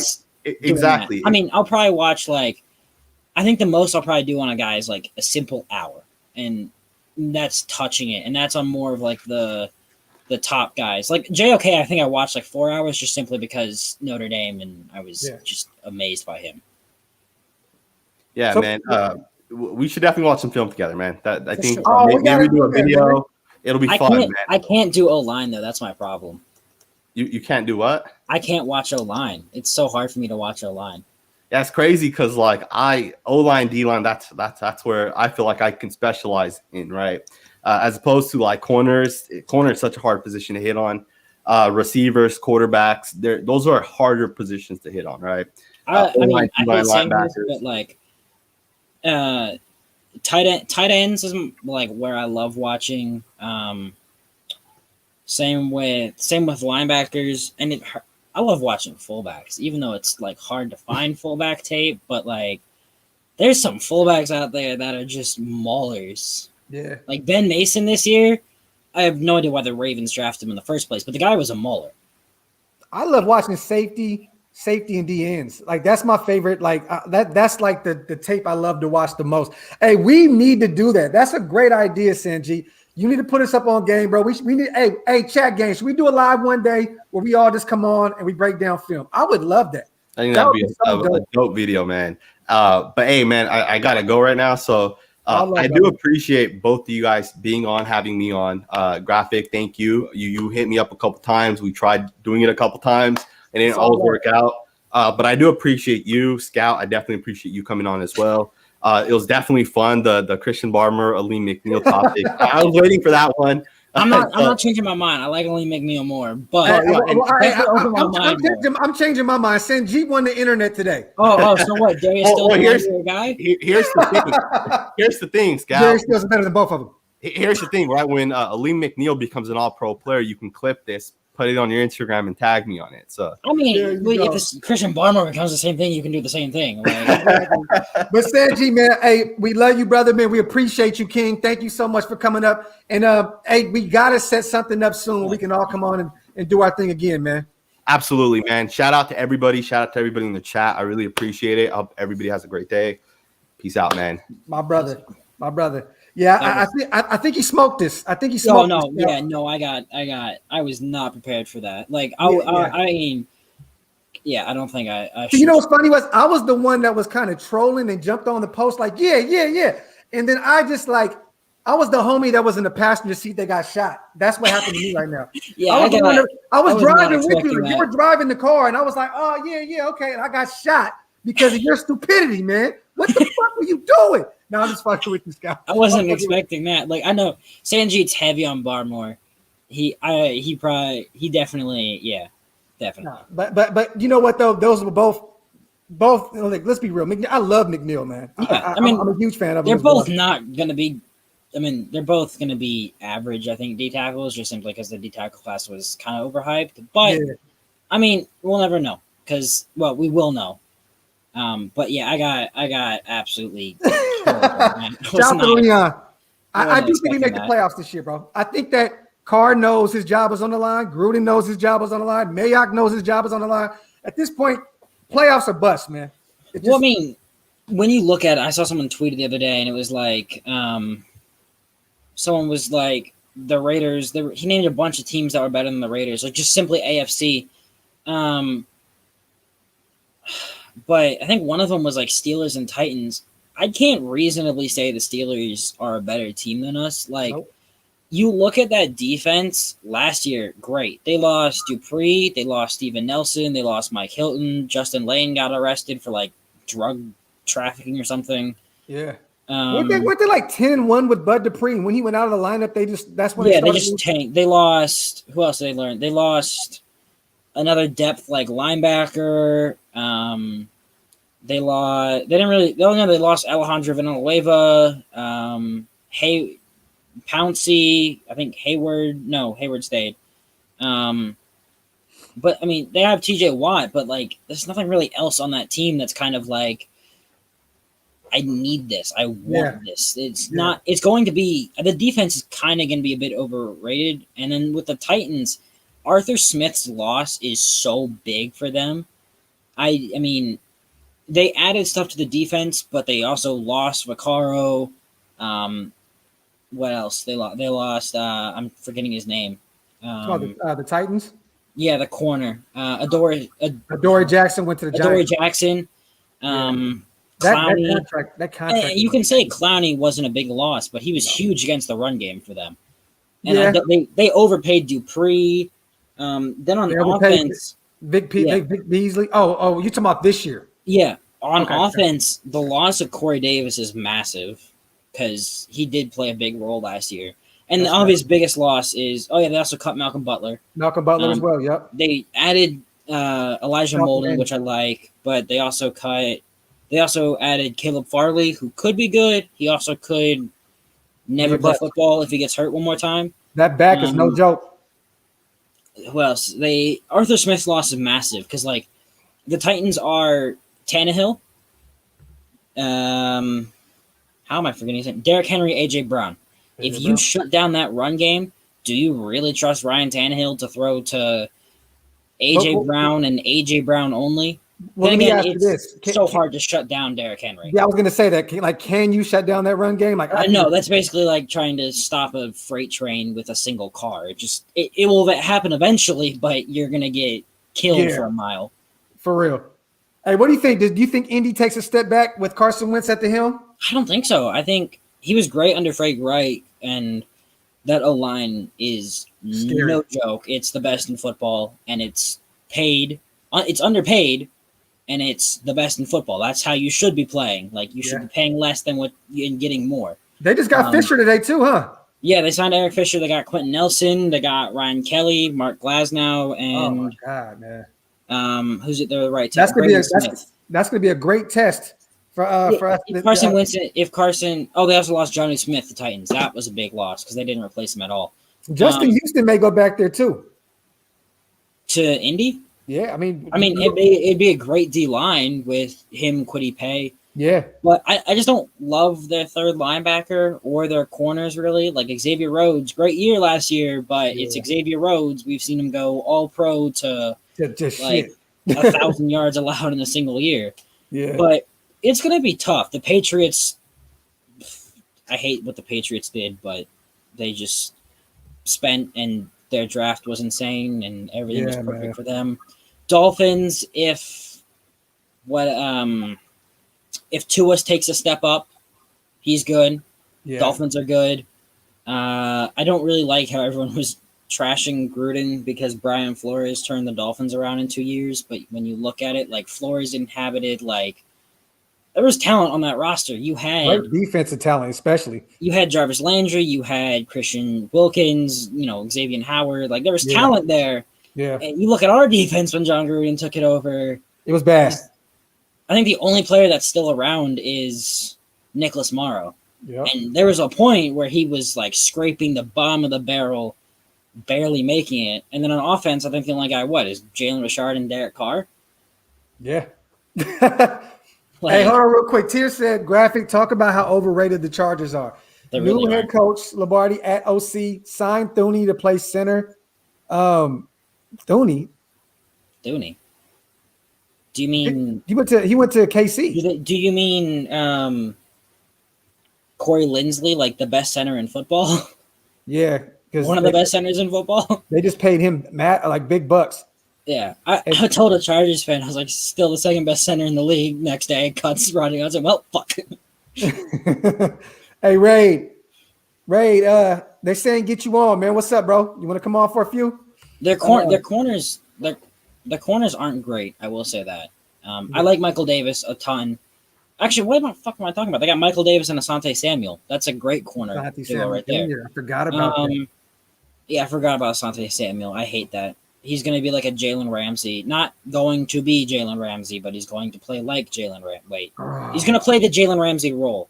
They do have a second pass rusher. They signed who was it? They signed Joey Bosa, and then they drafted the guy from, I think, was it Chris Rump from Duke? I think they drafted him. Wait, no, he went to the Titans and then got arrested. I don't even know. That's the only reason. Who's their other? He's good. Bro, Tim Tebow was a tight end for the Jacksonville Jaguars, bro. Their linebackers aren't great, but I think people are forgetting. You got Brandon Staley as your head coach. That man is a defensive mastermind. Offense, you got all the talent in the world. For Slater and Linsley to that O-line to protect Herbert. They added Cook, who isn't Hunter Henry, but he's still Jared Cook. And then you got Mike Williams and Keenan Allen. And what didn't they draft a running back too to complement Eckler? They grabbed who did they grab? Damn, I gotta bring up their roster, man. It's not Chuba Hubbard. He went to the Panthers, which is a good pick. Hey, he's gonna be nice over there. Javonte Williams on the Broncos is going to be terrifying. Oh my god, bro! Especially with check down Lock over there. They drafted. It was a good running back they drafted too. I'm trying to remember. Was it Khalil Herbert? No, he went to the Bears. They got. Man, who did they? Okay, they got Austin Eckler. They got Justin Jackson. He's good. Yeah, he's pretty good. And they have who was that rookie though? Or was it a guy they signed? No, I think it was a rookie. I know it was a rookie. And it was a good rookie too. It was a rookie that shouldn't have fallen where he fell. Damn, who the hell? That's just gonna get me mad, bro. Justin Jackson, Joshua Kelly. No, that was he went from didn't he come from UCLA? Yeah. Wasn't Demetri Felton. He went to the Browns. Anyway, they got their Larry Roundtree, and that was who it was, and he's decent. Yeah. Okay. I mean, they didn't get Mike Davis from the Panthers. He went to the Falcons. That was a good signing for them. Yeah. But I mean, they don't have to be perfect. They improved upon Anthony Lynn, who was awful. I love like people trashing Michael Davis. He was a good corner. No, he was. He was a really good corner. I wanted him too. I thought we were gonna sign him. Hey, look, Kevin said if you got back problems, go see Tim Smith. I do think that they'll really like. I think they are kind of getting blown out of the water. People are like, oh, they're gonna be this 12-5, 13-4 team. I don't think yet, but soon. Broncos though, like they get Aaron Rodgers, they're probably winning the division, and they're probably maybe winning the conference. You think that O-line is going to hold up? I mean, that O-line is still It's still okay, it's kind of concerning, but Aaron Rodgers, Jerry Jeudy, Cortland Sutton, KJ Hamler, plus that defense, that secondary is I mean, the names in that secondary alone are just crazy. I think that they may have the best defense in the league this year. Oh, I mean, no doubt though, they have the best secondary in the league. Like, yeah, oh, for sure. I mean, Kareem Jackson, Justin Simmons, Jamar Johnson, Caden Stearns, Callahan, Fuller, Darby, like Samuel, like. Hey, what do you think about this whole Tim Tebow shit, man? I don't understand it. Like, why use? There's so many. There's actual tight ends out there that don't have a job, and like, I mean, if I'm a tight end right there, and Tim Tebow got signed before me, that's kind of. Was sad. It 33 years old? Hasn't played in 8-9. He's like what? He's like 6'2". Yeah, and I think he ran like a 4.94. I feel like Urban Meyer just feels like he owes all his success to Tim Tebow, so he's like, let me bring him back and just see what he can do. But like, what's weird this year? I don't know. The Dolphins signed a basketball player. We signed a basketball player, and then Tim Tebow like. Yeah, that's crazy. Why are there 3 tight ends new to the NFL? 2 have never played football before, and one's a quarterback that hasn't played since 2013 and was in the Mets outfield. And if you can't succeed in the Mets outfield, like that's already a problem. Let me ask you this real quick, Scout, because I don't think I asked you. We haven't had you on since the draft. Who's a surprise? Who's a surprise cut? Solomon Thomas. Now that Sanjit kind of twisted my mind on that one. I think honestly, is it a Meek?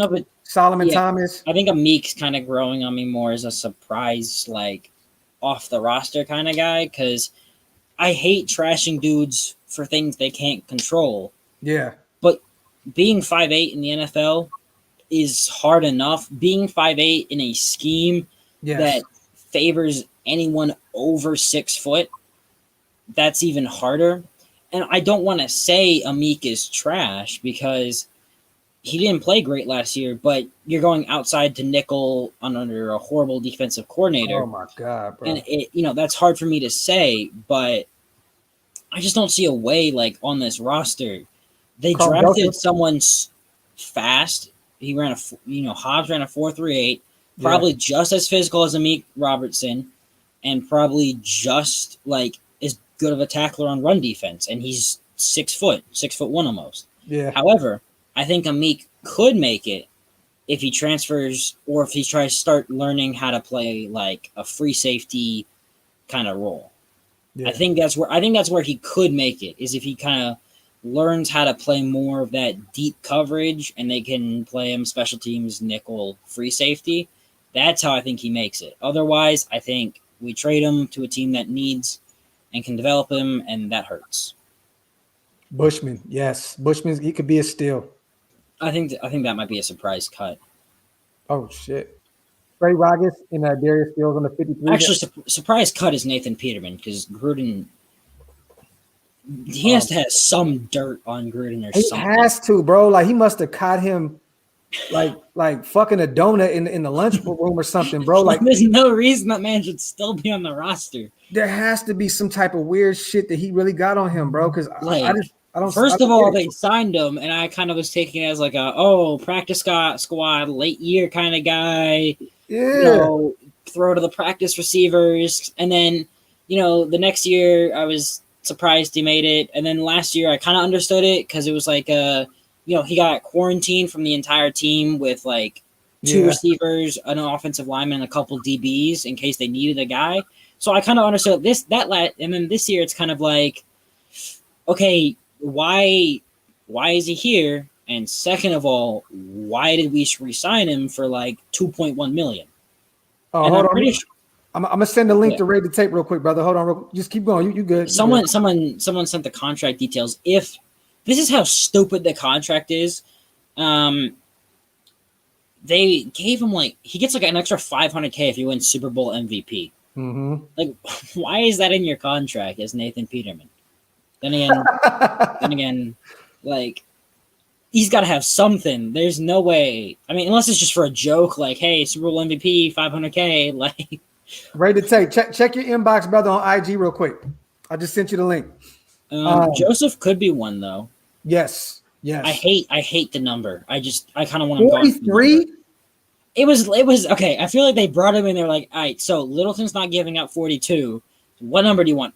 And he was like 8. No, Mariota's saying that 43. Let me just go with +1 from 42. Like 48. Like you could have worn 48. That would have looked fine. You could have worn like yeah, bro.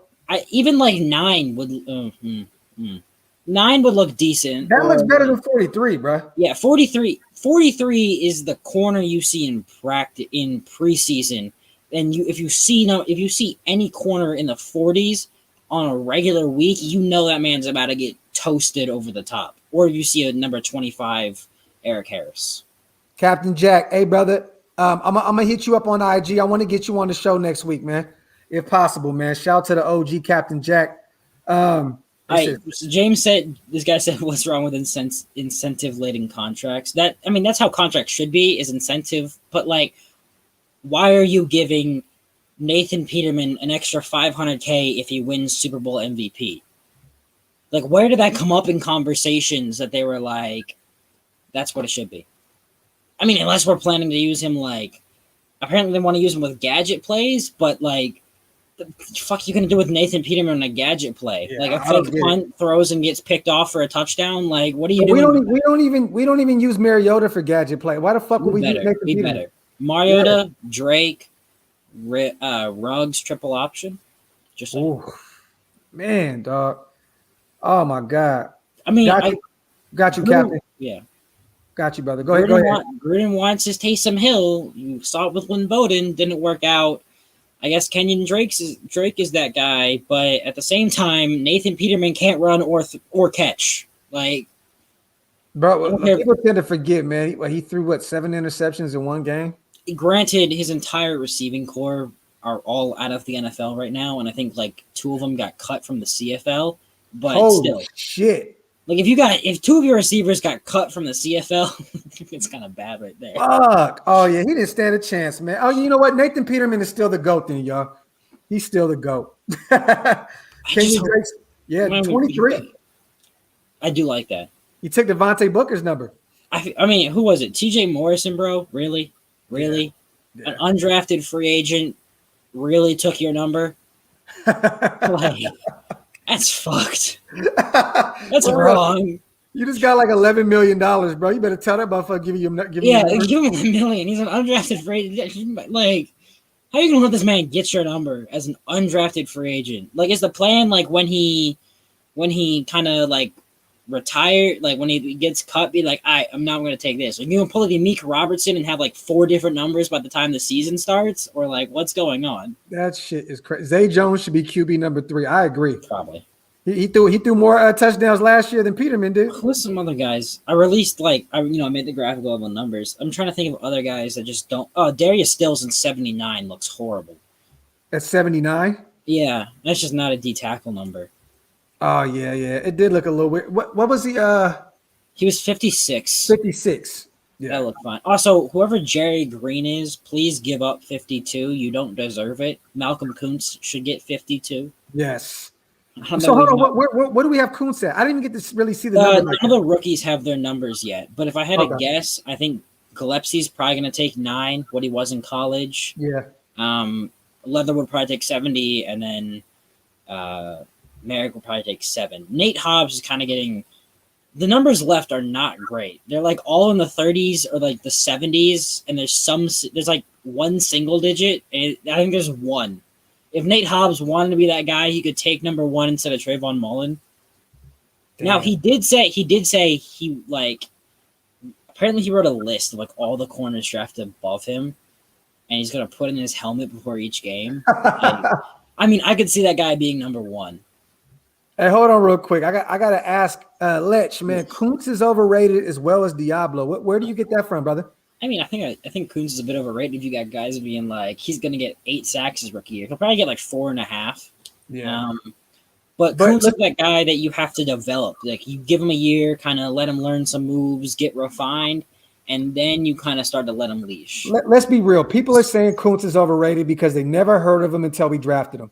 At the end of the day, everyone started talking about him. Yeah. So look, just because he's someone that comes from a smaller school, and look, man, he was very, very productive in college, man. It's how Raiders fans work. They draft a guy, they hype him up, and then when he doesn't perform to their hype expectations, it's automatic, overhyped bust. Like, it doesn't make sense. I don't know where the fuck you can say Diablo's overrated. Like, I fucking love his game. That was a perfect pick in the third round. Yeah, like back to back. I loved it. I thought we have that third round was to me it was better than Bowden and Edwards back to back. I mean, shit. Was it hard? Is it hard to get worse than that though? Not at all. Not at all. Bowden, Edwards, and Muse.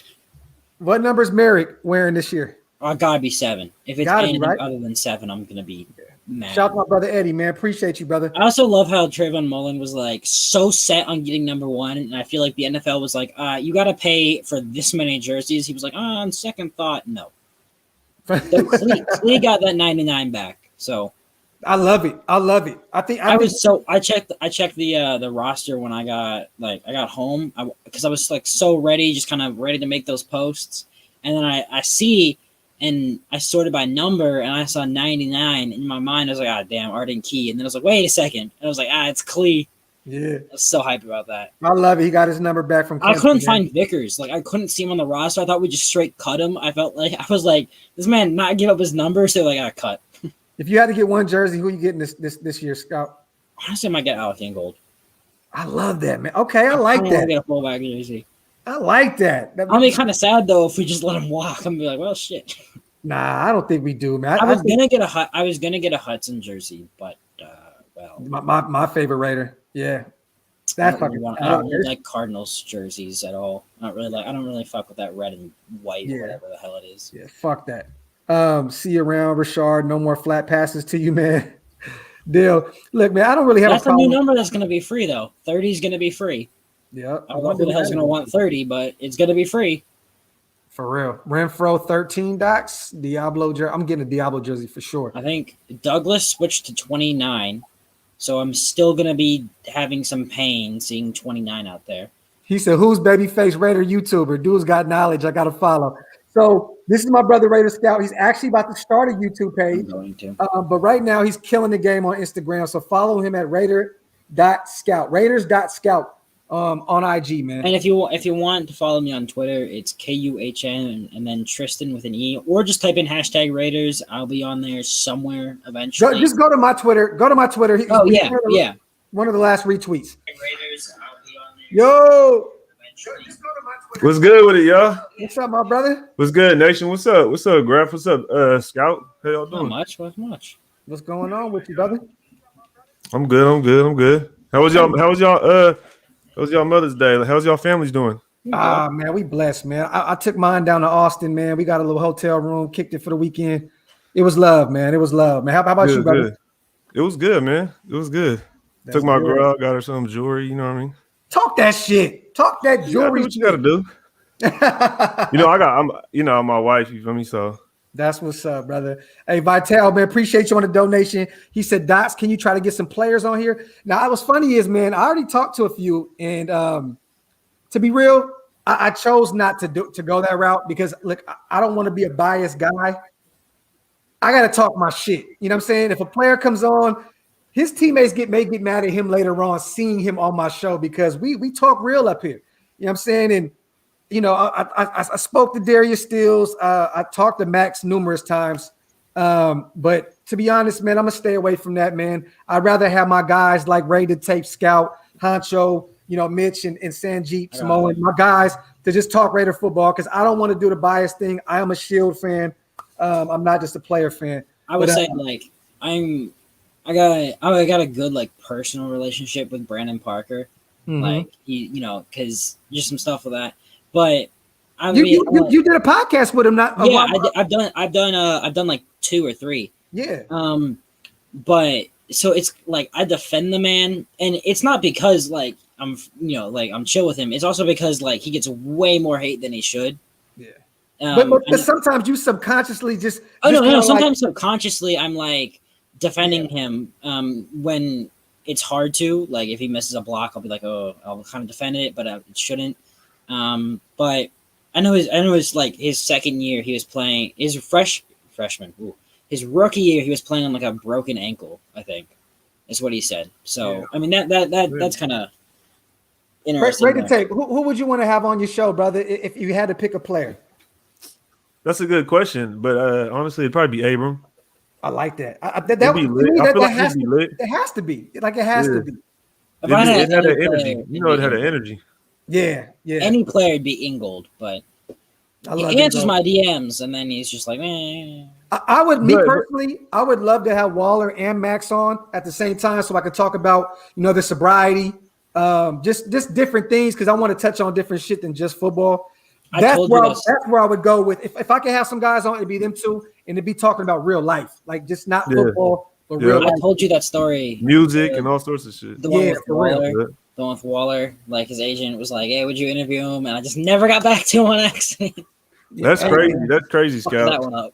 Yeah, I see Sanjit talk to Max, and I loved it, man. He held his own, and he wasn't biased. He just spoke football.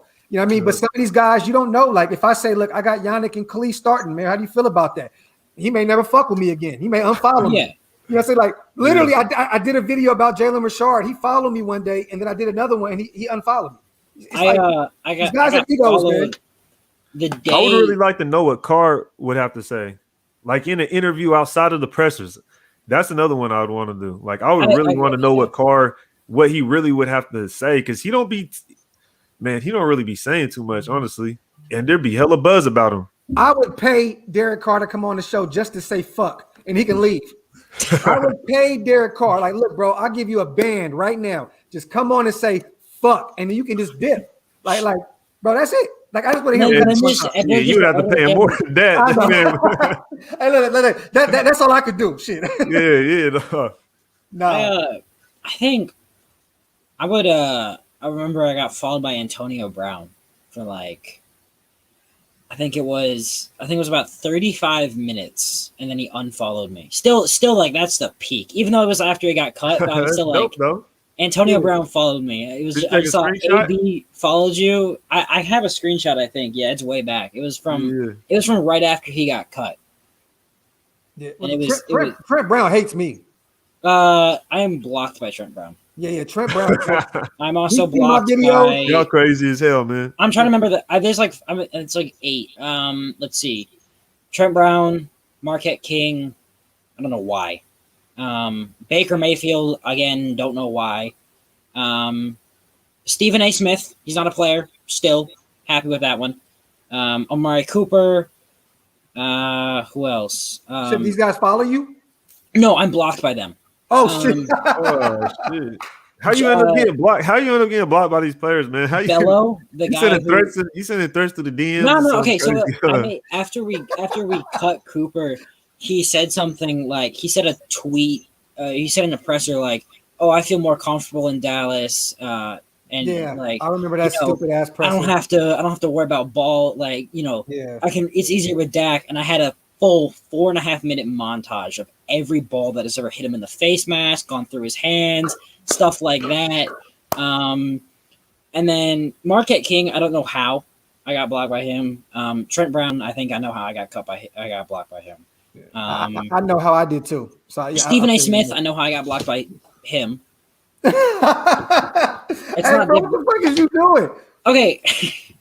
That man saying some wild shit in the DMs. Yo, I gotta see this man DMs for real. Bro. And then I got blocked by the Chargers linebacker that like had that dirty hit on Renfro, mainly because I put on my story. I put I put at so and so is a dirty player, and I was like, he blocked me instantly. I was like, okay. Hey, Max is the last one to follow me, man. Everybody else unfollow me, man. I think I was so close to getting followed by Colton Miller follows me. That's what I'm happy about. There you go. I'm trying to get the whole. Y'all see that interview with Colton Miller? Sanjit got? I did. Yeah, that one was good. Yeah, he talked Andre James. That's kind of when I was Doc, you know Cole from out this way. Yeah, no, for sure.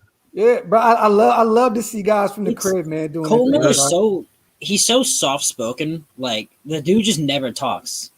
Like even in pressers, the guy's just kind of like quiet throughout the whole thing. Let me change the title of this video, man. Put my brother Rated Tape on there. What else? What else? I got followed by Richie Incognito. Me too. And then I had a follow me. And then I didn't get unfollowed by him. Instagram was like, your age doesn't match up. I was like, okay, how the hell did you figure that out? So I had when I started Instagram, I just put in like a random birthday. I think it was like 79 or something. So I had to switch it back to my actual birthday. And it was like, because Incognito is like you have to be 18 or older to view his page. So I just lost out. I can't even find him for the next 18 days. In 18 days, he'll reappear as a follower. So I think I told you, Scout, the story. Did I tell you the story about Incognito Raid? Oh, the videos he sent you?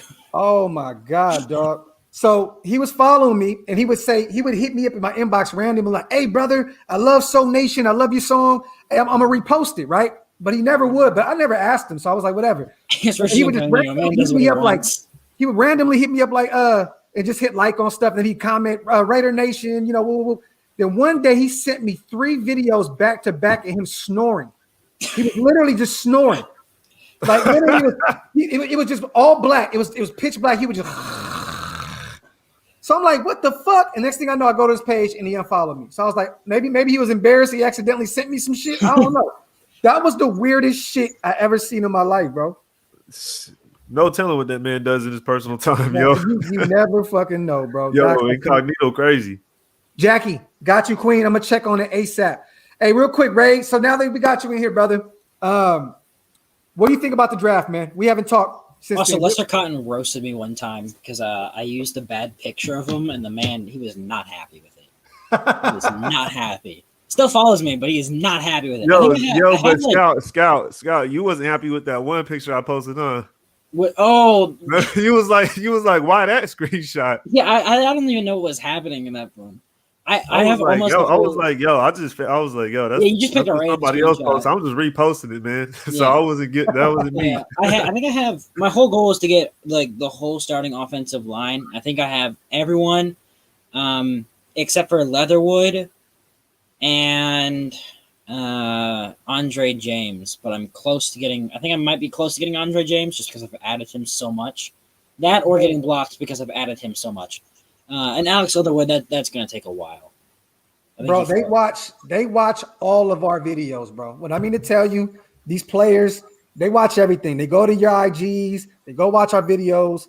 I did a video on Darius Stills today. He literally retweeted it or hit like or some shit on it. Yeah, so Sean Crawford hit me up and wanted a jersey swap. That's fire. That's fire. Yeah, I will say my jersey swaps are decent, but the best ones on Instagram are Raider Rain, and I can't argue that. That man's jersey swaps are amazing. That's my guy. Yeah. Every time every time I steal his work all the time. Oh yeah, his are great. But I always put his name in the title, like, saying Raider Rain. Yeah, his are amazing. I don't know how he does it, but he does it. Jackie, I got the video. I'm going to sub to the channel right when we're done, love. I got you, and I'm gonna watch the video as well. I've had players have like gone into my live streams and stuff like that, and it's like I'll be talking and you'll just see like I'll be like so and so is joined, and I'm like, okay, gotta watch what I say now. Don't want to get unfollowed. Antonio Brown watched a lot. He used to be in my stories all the time. The time. I don't know if you know like Tavon Coney, the guy we were all so hyped up. He still follows me. He still follows. That was my guy, bro. That was my guy. Notre Dame guy. In his bio, it still says linebacker for the Las Vegas Raiders. Oh my god. That was the undersized. He was supposedly undersized for linebacker, right? Yeah. I think he was just so slow. I think he ran like a 5'10" or something. Not 5'10", like 5'1", 40. Like you can't be still running fives? Yeah.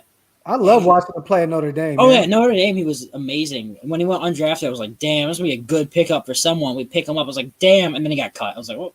Everybody go subscribe to my brother Bass. He started a new channel as well, SG King 209. You already know I'm already there, brother. You already know I'm sub. So appreciate you on the donation, King. So let me ask you real quick, Ray, real quick while we're here, brother. But what do you think about this draft thus far?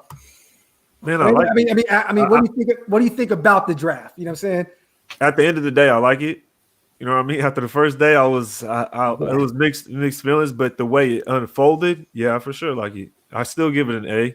There we I go. still give it an A, but that's them not being on the field. I don't know what they've done so far as NFL production. You know what I mean? They got to actually produce because our last picks, they haven't really produced, especially in that first year. Like, Facts. So let's just see what happens now. I hear you, bro. Is there any free agent out there right now that you would go get? No, I want to see what our boys can do right now. I like that. So I'm ready. I'm ready to go. We ready for war. We ready. Let's go. So what do you think about this whole Jalen Richard deleting everything Raider wise on his Instagram? You seen it? Man, if he's that emotional, he can go. I mean, yeah, it's time. It's time for us to produce and get into the playoffs, man. It's like this is the year. You know what I mean? And if you don't want to be there for that, or if he feels like he's about to be the odd man out, then I understand because dude's getting paid a little bit too much, especially when we got Drake now, so it's like oof. So what do we do with that 3.5 now once we cut him? Because no one's going to trade for that contract. So do we just hold on to that money and just wait off on it, or what do we do? Honestly, man, I don't know. I'm kind of wanting to see what happens with Carr and how come we didn't give him an extension. I'm trying to see what's going on with that. That's the only as far as anything is signing any contracts. That's the only thing I kind of wanted. If Carr gets the extension, we're going to get Julio Jones, man. Hey, I wouldn't be mad. I wouldn't be mad at that, but I just want to see what we can do right now. I feel like Edwards can be our Julio Jones. Like I'm not saying that's who he will be this year, but I'm saying that's our big dude right there. You know what I mean? We already got Ruggs, we got Renfro. It's like we are ready. Like if we are not ready now, then we will not be ready ever. Like I'm trying to speak Julio into existence like I did Malcolm Koonce and Darius Stills, man. But I did want to ask y'all about Darius Stills. I haven't watched. I'll be the first one to tell you I haven't watched the film on him yet. But I hear a lot of people are high on him. What is it y'all so high on him about?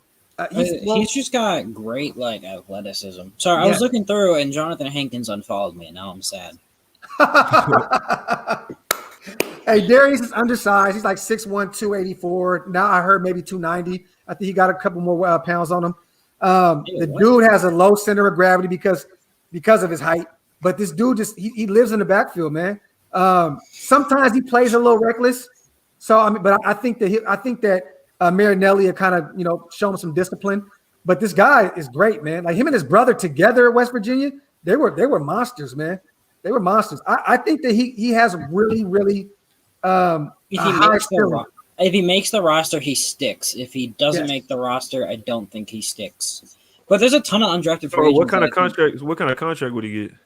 No, I'm saying I think he sticks, kind of just getting 1 year deals until he has to he go. would get a 1 year deal. Yeah. The only reason I asked that is because y'all know our D tackles they're all 1 year deals. You know what I mean? The Raiders, so he basically be our youngest dude and. Yeah, the Raiders always love to get out in front of guys, though, which is what I love. They got out in front of Waller. Yeah. They got if Andre James plays well, they got way out in front of him. Colt Miller too. Colt Miller. Even if he's decent, they got out in front of him. I do think Colt Miller was a bit premature, but when you look at the tackle market and the O-line market, it's only getting better.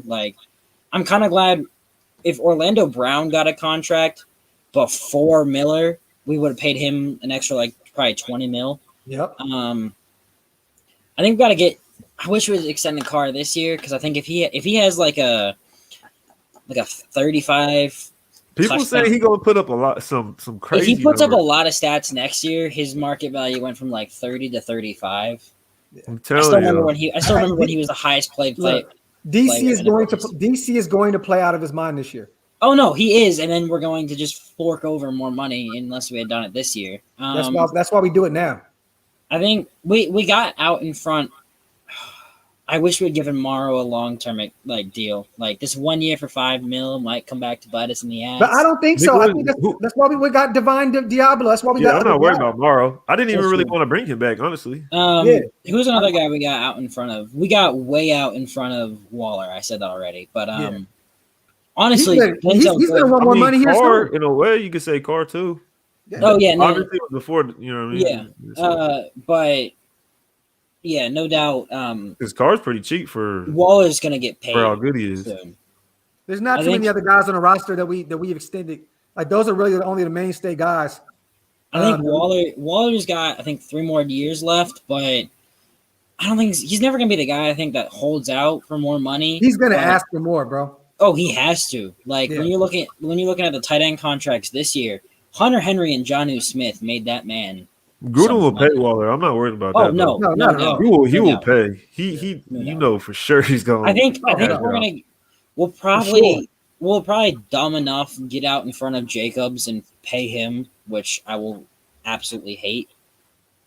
Like if we pay him like at the end of his 4th year, I'm not going to be happy with that. But Colin brothers, I'm gonna have the phone up next week, brother, so we can have call-ins and we're gonna do all that good stuff. I also for those who don't know, I just set up my membership stuff as well. I'm gonna do a video tomorrow on it. We're gonna be doing a lot of different things on the channel, man. So stay tuned for sure. And I'm gonna break down all the stuff. Yeah, like there's a lot going on. I'm telling you right now. I think Waller top 2 tight end, man. Best. Yeah. He's I think top Rodgers didn't Rodgers say he wants like 45 a year or something like that? Rodgers can keep his ass over there in the Chiefs, whatever. He wants to be like 45, 50 a year, which is stupid. He said $45 million a year. He said there was a leak saying he wanted like 45 to 50 a year. Oh, yeah. Which is, you know what's so crazy, man? That shit make me feel so old because everybody's saying A-Rod is old as shit. I'm a month younger than him. I'm like, damn, this is some bullshit. It's crazy. Football years are different, though. I know football years are different. 37 is fucking 98 in the NFL. Yo, you know Rodgers from out this way too. Yep, Chico, baby. Yeah. Yes, sir. And shit, Tom Brady. You know the best quarterbacks come from Cali. Yeah. California breeds corn. Oh yeah, we breed them, bro, for sure. No, well, I mean they go somewhere else for college though, but Bass, it's all love, brother. But yeah, Darius Stills though. The thing with him though, Ray, is I don't want to put him on the practice squad because I feel like somebody's gonna pluck him off. If you got the protected thing, like we should be fine. Yeah, but how many guys can you protect again on the practice squad? Oh well, actually, it's not even solid yet. I don't even think they've decided those rules. But if they have, I think it's 4. Okay. I think it's 4 if they keep it, which they should. I mean, it was great last year. You get to protect 4 guys and the veterans on the practice squad. Like, I don't know why you would not. I don't know why you wouldn't keep that. It just allows teams more flexibility. Let me ask you, Ray. We talked about this earlier. I know Scout's like, here we go, fucking again. The whole Aaron Rodgers situation. It sounds like Mark Sheriff was saying that there was already a deal pretty much in play.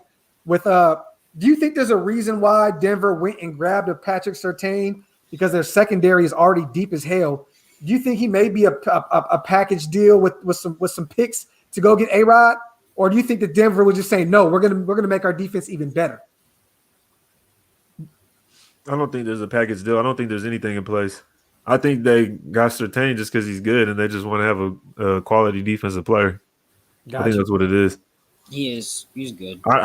I don't even care what A-Rod does. I really don't care what A-Rod does though. Isn't he I don't care if A-Rod is playing for Denver or Green Bay. You know what I mean? Even if he's on Denver, we're still gonna give him a run for the money. So I'm not worried about that. I don't want him on our team either. So that's just how I feel about it. I love them. Our Raider brothers is like, man, fuck them. Like we gonna beat them anyway. Talk that shit, man. I hate those because we would have to have a top 10 defense just to even get to the Super Bowl. Yeah, and you got to give Derek Carr that chance to even have a fucking top 20 defense. Didn't you post something the other day? Someone was like, "I'd rather have a hard-earned Super Bowl victory with Carr." God, bro. Hey, I think he was trolling though, bro. I hope so. That was trolling. I don't care who the quarterback is if it means a Super Bowl win. Okay, he said, "I would rather have a Derek Carr that gets to the playoffs than an easy Super Bowl win from Aaron Rodgers." Like, that shit is unheard of to me. Like, what the fuck did you just say? I mean, like, Rodgers did throw 5 touchdowns against us 2 years ago, but then again, Conley, I think, got roasted for like nearly 250 yards that game. Yeah. Also, Max did the discount double check after getting the sack, and whenever you do that with Aaron Rodgers, it's he's gonna flame you. Yeah, there's once you do that, it's automatic loss. Like, there's no coming back from that. We got honestly, I feel like even if we did get Rodgers, we're not just because he comes here doesn't mean we're gonna win a Super Bowl. No, yeah, I mean Rodgers. The dude's had defenses in the top 10 like several times, and all of a sudden he's gonna come with us. No, it's not gonna happen. No. He would have made it last year. The thing with that is, man, as Raider content creators, we have to talk about everything. Oh, what I'm saying? Bless you, bro. And the thing is, like, we have to talk about this shit that even sometimes people don't want to hear. It's just we have to talk about it. And I don't want to keep talking about Aaron Rodgers. Well, there's fans out there that do want him. There's fans that do want Aaron Rodgers. Yeah, there's fans who want Deshaun Watson. There's fans who want Marcus Mariota over Carr. I think the only possible QB upgrade that we would ever really look at would be Rodgers. Or if Carr doesn't really play up to what he wants this year, next year's quarterback class it's kind of stacked. I mean, I'm gonna tell you this though, Deshaun Watson. If none of this shit happened, that would be one quarterback I'm taking over Derek Carr for sure. Oh, no doubt. Youth wise, I mean, look, he's only going to get better. I'm sorry, I know, Raid. I know you love DC, bro. I get it. But Deshaun is one of them guys. It's like if this shit never happened, bro, I'm taking Deshaun Watson. I mean, I just hope okay. So say Rodgers, he just doesn't play this year at all. Like no team, the Packers don't trade him because they're kind of smart that way. Yeah. And Devontae Adams, free agent, doesn't sign a long-term deal. They franchise tag him, but he's not going to play for the Packers. Obviously, that's a big if scenario. Yeah. Emphasis on the if. Do you trade for him, as the Raiders? Would you trade your first-round pick for Devontae Adams? Yes. Quick. How old is he? He's like 27? 28, 27. He's like near the same age as Carr. Best friend with Carr. Well, no. They played. I think that's easy. He's They're like this. 30. Yeah. They played at Fresno State. They're best friends. I'm trading a first. They on off seasons they go. Yeah, they train together on off seasons. You know what I mean? Come on now, bro. I will give them a first and a third for Devontae Adams. I'd rather have Adams than Julio Jones. I think I would That's too. Just me. Well, because let's see, you can't. Sure. I think Adams and Waller are both in the top 10 double covered players last year. You can't double cover both of them, and if you do, you leave Henry Ruggs 1-on-1. And that we all know how that goes. Yeah, Ruggs is burning them. And DC really hasn't had a number one since what? Crabtree. Think about it. Honestly, Amari Cooper. I'm saying Crabtree. I know Cooper was supposed to be our number one, but Crabtree was always my number one guy. No, I would 110%. Devontae Adams, Darren Waller, Henry Ruggs, Jacobs, and Drake. That alone. Oh, that'd be perfect. I don't see an offense better than that. That's insane, bro. It'd be great, but it probably won't happen. Yeah. No, they're going to franchise Devontae Adams year in a year. We was talking about that earlier. But you could trade for him because I don't know if he'd sign that tag. I hate saying this, but if AB hadn't gone mental. If he hadn't gone mental. Well, think about this. Hold on. Think about it. AB was okay last year. He was solid, yeah. But he wasn't the same guy that he was. He doesn't have that same burst. Okay, well, he was out of the league for a year and a half though. So I'm still saying though, at this point now, what do we get out of AB with that contract? Are y'all confident in the wide receiver core that we have right now? Yes, for sure. Yes. I still don't believe that we have a number one though, unless I think that Bryan Edwards is going to be our number one at some point. Okay. Waller's our number one guy. I know that. But I still want a number one receiver. I don't know what Ruggs is. I think Ruggs is a high-end number two. I think Bryan Edwards can be that number one guy, but he hasn't proved it yet. That's what I'm saying. Is Edwards injury prone though? Who? Edwards. Edwards does have a lengthy injury history. Yeah, he broke. No, well, he had a foot problem. I think he tore his hernia at South Carolina. But he broke his foot before the combine. And then he had the high ankle sprain this year. That's why he fell in the draft, they say. Yeah. No, he was a first-round talent. If he stays healthy. But the big thing is he can't stay healthy. That's a big if. How can you have a number one wide receiver, which I know potential, talent-wise, he can be that. You can't stay healthy. You're never going to be a number one receiver. No, you're never going to be a number two either. Yeah, exactly. So, okay, well, say Bryan Edwards goes down. What are we doing? We got Ruggs, we have John Brown, we have Willie Snead, we have, we have Renfro. I feel like we still are one receiver away I like. We don't have any other receivers besides that. Zay Jones. Zay Jones honestly ain't bad. No, he's not. But Zay Jones' hands are suspect. Okay, except for he had that great catch versus the Saints though. He's fast as shit, but I'm not a big strong as a mother. Yeah, he's fast as fuck, but I still question his route running and in his hands. He also had that weird ass. Was it the guy that had that like weird ass kind of stand up where he was like on his tiptoes and kind of just like went backwards? Yeah, the Zay Jones challenge. Oh, Zay Jones where he levitates backwards. Yeah. That's trippy. That's trippy. And I watched him. What was it? East Carolina? Was it East Carolina? Oh, dude, him at East Carolina was insane. Right? Isn't he like the highest? Like, doesn't he pretty much own every fucking record down there? He owns like every receiving record in the state of North Carolina, like out of every college. So you know he has the talent. I mean, look, every offseason he looks like he's going to be the next best thing, and then it's just he trains with DC so much, and then he just doesn't get playtime. Like, I honestly think if you give him some playtime, like there could be something there. Like the plays he had last year, he capitalized. That Denver time, that touchdown versus the Saints. Yeah. And look, at that point, I'm like, oh shit, we got something with Zay, and then he completely disappeared again. And then Gruden just cut. That's what Gruden does, though. Like it feels like if you ball out, he's like next. Like Moreau, 5 touchdowns this year. Wait. Yeah, it's a touchy subject, but I think with Zay Jones, he has some mental things. Yeah. Like I think that might have been why they traded him, but And also I never trust Gruden trading for wide receivers. That's not been a great history. He dealt with a bad hand in Buffalo too. The quarterback carousel he was dealing with. I mean, there was a lot of. If you put him with Josh Allen, I think it could be serious. Think about this, y'all. Think about this. It's the same thing with Carson Wentz when he just lost his confidence. The same thing when DC broke his ankle and he was like he just lost his confidence. When you go from being the best wide receiver in your state to going to Buffalo and being non-existent, I think one year he had like 800 yards, I believe. But 800, then he just kind of but you go from being the highest guy to playing to just shit mentally. It's like, oh my god, I checked out. That's kind of why I like drafting that, like guys from the Alabama wide receiving room. That's why I kind of like it because none of them are. They're all good, but none of them are like, I'm on top, I'm this guy. So, being the guy who doesn't get every single target doesn't bother them because they've dealt with that their entire career in college. Yeah. Now, like, whereas someone like, I'm trying to think, someone maybe like,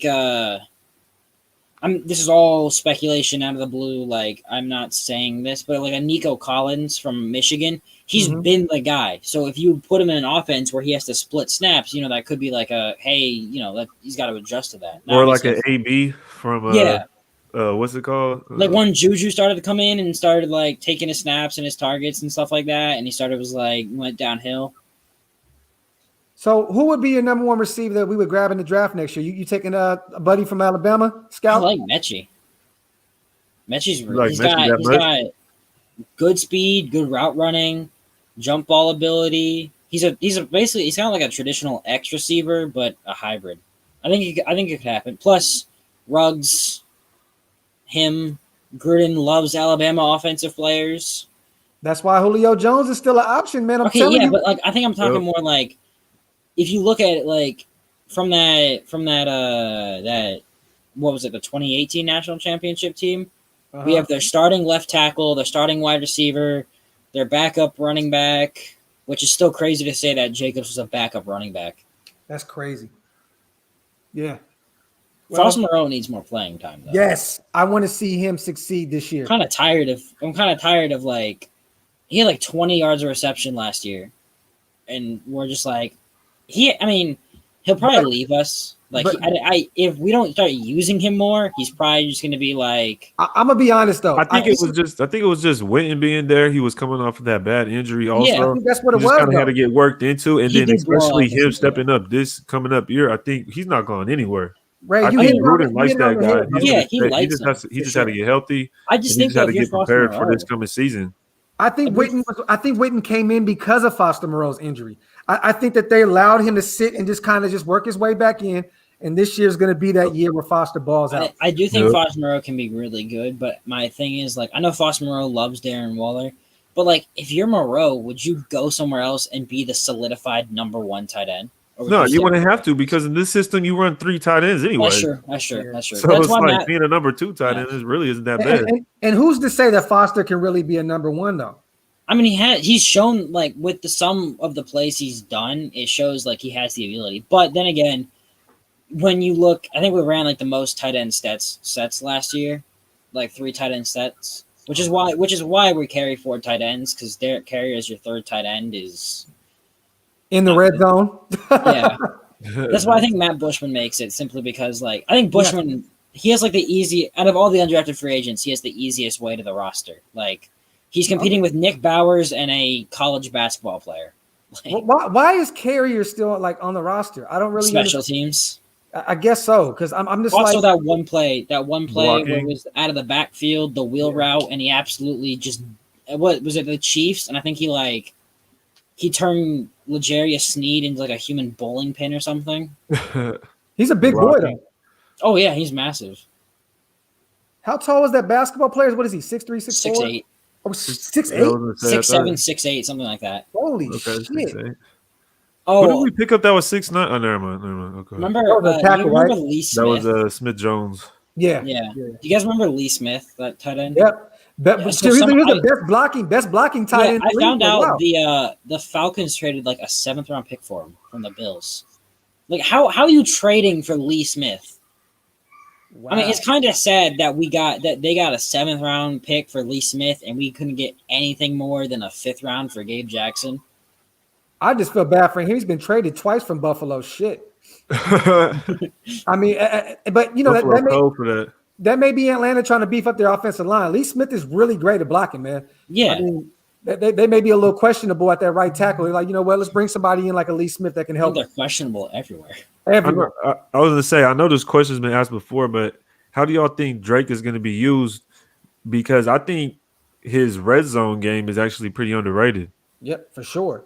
I don't want to say the Joker role because it just sounds so cliche at this point. I do know that he's going to be lined up at wide receiver a lot, but he's going to play a lot more running back than people think. I'm telling you now. Look, man, if him and Jacobs can kind of split it up a little bit, I want Jacobs to be healthy week 17. I want him to be able to go into the playoffs if we make it that far and be like, I'm ready to go. And if we split the carries, then do it. I mean, get Ingo even more involved in the run game. Like let's do some creative shit, man. Ingo before his back injury was, I mean, he had that hurdle of J.C. Jackson, not back injury, rib injury. Rib injury. Didn't he then break he broke like 3 ribs? I mean, and then he dropped a couple still passes, but like, he hurdled J.C. Jackson. He with broken ribs. Yeah, he trucked through some guys. Was catching like Ingold when healthy is a huge part of the offense. Only like not only in run blocking, but like they can hold some weird plays for him, like wheel routes, and somehow he gets open. I think now, Ray, the good thing is we have 2 number 1s. I mean, at this point, I do believe that Kenyon's going to get a lot of play in the red zone. And they're both different, which is the huge thing. Huge. Yes, he's fast. One's so fast, and one's like, one literally got a penalty because he hit a dude too hard. The thing with Drake is he could truck somebody. Yeah, it's the fast. He could truck. He could juke. He could spin. He got some vision. I'm like, this dude is pretty good.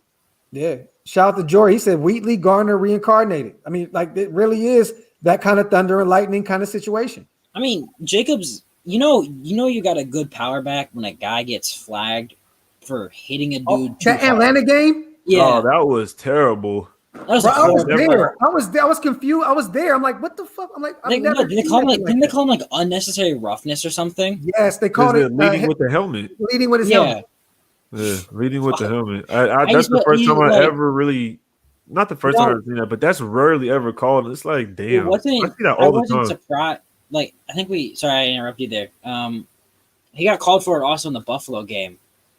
He trucked Jordan Poyer and they called him for the same thing. Like, how are you gonna call a dude who's a power back for unnecessary rough? At that point, you might as well have suspended Derrick Henry for turning Josh Norman into like new human turf. Is he saying Oh, Drake's longest run was 69 yards? You saying that's a good thing or a bad thing? What? I mean, 69 yards is 69 yards. I don't think I like Yeah, that's Jacobs. I good. don't think that That's a man can great take. thing. I can hand the You ball off to can't- you. You run 69 yards, okay. Jacobs can't bust out a 69-yard Josh run. has never done that. No, I think his most He'll was get like caught from behind. 45, Like- something like that. Yeah, something like that. He's just so like He's slow. Josh's 4.6 speed is what brings him down. 4.4, he'd be insane. But that Oh, 4.6 speed, fucking- like he's got good He'd be opening dope. speed. Like right when he hits the hole, and then once he's in the open space, it's just like a trailer behind him or something. Yeah. That's real. Josh and Jacob challenges. He's slow, Hunt though. and Chubb. And I'm gonna be honest. I still got Hunt and Chubb over. No one challenges Hunt Yeah. and Chubb. That's one. the best running back duo in the league by far. Well, Yeah, and they for added sure. in Demetric Felton also. Yep. Like Damn.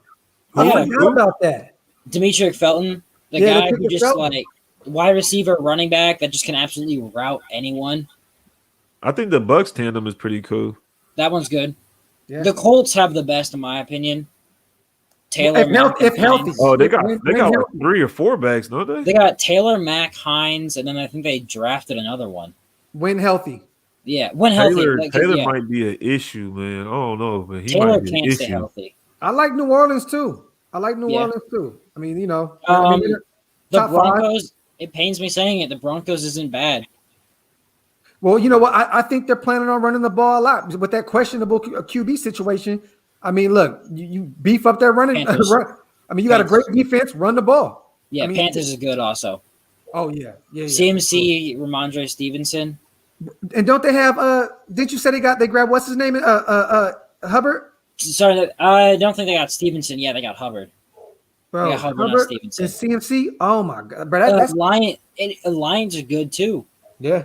Swift, Jamal Williams, and Jamar Jefferson. Eagles is good. The Eagle, yeah. Damn, There's bro. a lot of good. There's a lot. People trashed me the other day because I said like, someone said that a team would trade a first-round pick for Josh Jacobs, and I said they wouldn't because halfback is the easiest to replace position in the NFL, and it really is. Like James Robinson, undrafted free agent, he's a star. Philip Lindsay was an undrafted free agent, he was good, and then I think he's not a Texan, so rest in peace his career. Yeah. But like, there's so many good late round running backs, like, and then even in the first round, like Saquon Barkley to the Giants at the time was a good pick, but Quentin Nelson was there. Like, You can get your left tackle. I think a lot to do with running back too is the team you're on. CMC, CMC With on the the organization you go Panthers, to, if you don't go to the right place, you just, you know what I mean? It just won't work CMC on the out. Panthers is perfect. Like Joe Brady, that mastermind right there. Kamara is the prime example. Was he a 4th round pick? I think, and he's a top 5 running back in the NFL, top 3 running back in the NFL.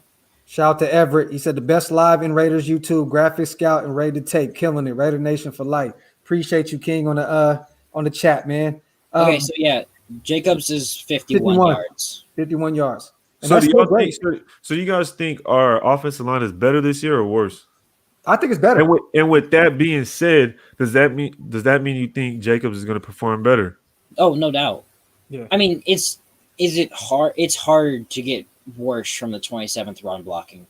But aren't we more going to a different scheme where Josh can thrive more, right? We're going more to like a zone block. I think we're still going power, but I also think we now have the ability. Like with Josh, you can't run outside the tackles. Really, he's strict between the tackles. Mm-hmm. But with Drake, you can run outside the tackles, and then if you have a backfield of Drake and Josh at the same Pick your time, poison. Yeah. you got to spread out the D line. You got to spread out the defense because he can run outside, but then you hand it off to Jacobs and just run it up the gut for like 8 yards. 7. I think I like the put it like this. I'm just happy we have a younger O line because if we went back, say we're going into next year, not this year, but next year with this same O line, I'm gonna be nervous as hell. I'd be nervous. Yeah, like I know Richie. If Richie can stay healthy, which is a huge if. Bro, he's 30. Like 30. He's 38. 38. Yeah. Man doesn't even make it on Madden anymore. Like he's getting to the point where you can't even edit his age. He's like almost 40. But if we can get one more year out of him, and we can use a John Simpson or a Denzel, like we have different guys so we can play around at the guard position. I mean, yeah. If like I was talking about it with a bunch of Raider pages even before the offseason began, and I was talking about like I'm worried about the O-line. Like I was worried it wasn't playing up to what it should be, and I was worried about especially that interior because like you got all three of our starting interior O-line were above 31. No, Gabe was 20 and 30, but like all our guys were above 30, and now I'm actually happy because I think our oldest starters. Denzel good at 29? Richie at 38. Oh. But then after that, it drops down to good at 29. He might not even start. And then Leatherwood, Miller, and James are all I think 20. They're in mid 20s, early 20s. So if Richie don't play the whole season, who's going to jump in? Simpson. He has to. Unless Simpson starts over Denzel good and then Denzel good. Or that's why I kind of wanted to get another guard in the draft. Or do you slide? I was shocked that we didn't. Was Ben Cleveland still there when we took our 79 to 80? No, my bad. I'm thinking. You know what I'm forgetting? Nick Martin. He can. Oh yeah. Play guard. Yeah. I think he's like a guard center, which is interesting. Kamal Seymour might make it in my opinion, just because he can play everywhere. Yeah. I think if we have a tackle injury, if we have a tackle injury, you could say. You can move good. Well, no, so say good starting at right guard. You'd have multiple options. You could slide him out, move Simpson in, or you could slide James out to tackle where he played all 4 years at college. I wouldn't do that at all. And then slide Martin in to start. I wouldn't do that at all. Yeah. I wouldn't. I'd slide. I just want to keep that rhythm and snap the quarterback. I just want to keep that the same. No, you got to snap it from the right tackle spot. You said what? You just snap it from the right tackle spot. Play some backyard football. We tend to forget too. I've said it before, but Richie Incognito played some center, man. He's played some center before. He did. Yeah. I don't know if I trust 38-year-old Incognito to bend all the way down, snap the ball, and get up before getting absolutely ran over. Facts, Edgar. Ray did kill that Diablo video. Shout out to my brother. Hey, for those who's in the chat and have not followed my bro yet, please stop what you're doing and go follow Raid the Tapes page. His YouTube channel is smacking, and he knows what he's doing, man. It's nothing like. Go ahead, brother. No. Go ahead. I'll say that. Now, I'm just saying there's nothing like finding guys that actually know what the hell they're talking about. And I'm blessed to have two guys on here that know exactly what the fuck they're talking about. So go follow Ray the Tape, man, for sure. Appreciate it. I liked, no matter what your opinion is on Incognito, like you hate him, like him, whatever. I have respect that man took like we were paying him $6 million, and now we're paying him like 2.3 or something. Mad respect to him for just getting cut and taking like a quarter of his original deal. Yeah, he probably likes Gruden or something. You know what I mean? It might be something. There might be something there. You know what I mean? So, Richie didn't want to go anywhere else. Didn't they also say that Richie lives pretty much now in Vegas? Him and he says he likes it there. Yeah. Grandfather own a house there now. So I mean, there's no look. He knows this is his last year or two. I mean, just stick it out where you are. And to be honest, Richie is a Raider, man. His mentality, he was built to be a Raider. I wanted to talk to you, Docs, about Malcolm Koonce, because you were probably one of the first people, if anybody, that I heard talk about him. Mm-hmm. I just want to know what you think about him, and are you really down on his run game? Do y'all think his run game is bad? I'm not down on his run game at all. I think that he's a little light coming to the next level, so he's going to have to put some more muscle on. But I know a lot of people were saying he at best he'll be a situational pass rusher. I don't think so. I think that he can eventually be a 3-down guy. Yeah. The guy is bendy as hell, man. I mean, he can get around. He can get around O-lines, and I've seen him bully. I mean, I know he comes, from a small school. He plays the Charlotte's and the St. Kent State, State. But I've seen him play the run great as well. I mean, but it's going to be a test at the next level, man. But I think that Malcolm Koonce can be a 3-down guy. I really, really do. I agree with you. That's why I wanted to ask. I just wanted to see what you would say because I've literally been watching this tape the last 2 days. Yeah. And I seen him against the run, and I'm like, okay, this guy could probably play 3 downs. I watched this tape today against Charlotte and against, was it St. Robin's or St. someone? It's And, I think it was like St. Joseph or something like that. Somebody. St. Mary's, maybe something like that. And I watched it and I was like, this dude does it all. Like he does it all. And I think that he has a chip on his shoulder because everybody's killing him about being at a small school. So he's going to come up. He's going to be hungry. I think he's tired of that Matt comparison too. I ain't gonna lie. Hey, that's some big shit to hold on you. You know what I mean? Yeah, it is. At the end of the day, but he has a balance of a lot of different. He has a lot of different moves. Hey, Scout, you watched a lot of his tape? I watched some. Okay. Someone was telling me, and I don't want to say like I agree with it, but I can see where they're coming from. Someone was telling me that he would have taken like a really reliable guy that I know, like great on film. You know, he's worked with some NFL teams before.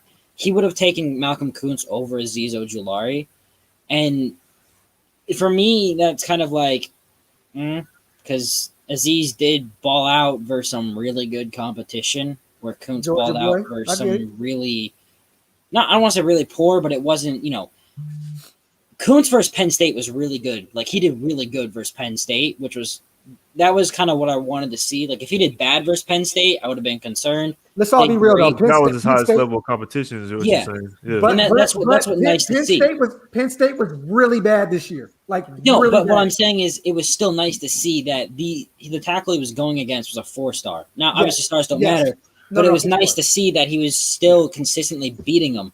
Plus, he has that fake spin move, which is I mean, there's NFL players. Which game is that? Look. You talking about the fake spin move? Yeah, it's in so many of his films. Charlotte, go watch the Charlotte. Okay. Yeah. I mean, Charlotte had. I've watched a few of his tapes so far. I haven't seen the fake spin though. That's why I asked. I think Charlotte I've heard about it. That's actually a move that he's done a lot. So I think both of Charlotte's tackles were drafted this year too. Okay. Like in the 7th round, but like I'll have to go check that out. Charlotte. That's what I'm gonna do right after this. So trust me. Yeah. What's going to be great for him is going against Leatherwood and Miller in practice, consistently going against 2 really good tackles. I mean, but I love that fake spin move because, I mean, I don't even think Ngakoue has a fake spin move, and he's been in the NFL for 5 years now. Ngakoue's pass rushing move is weird.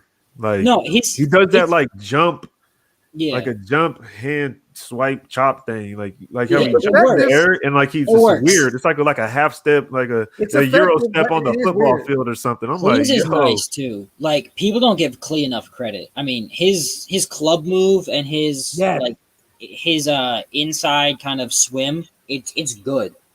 And I like Max. He doesn't have a pure refined pass rush move. Like, if he has a pass rush move, it's literally just hustle. Yeah.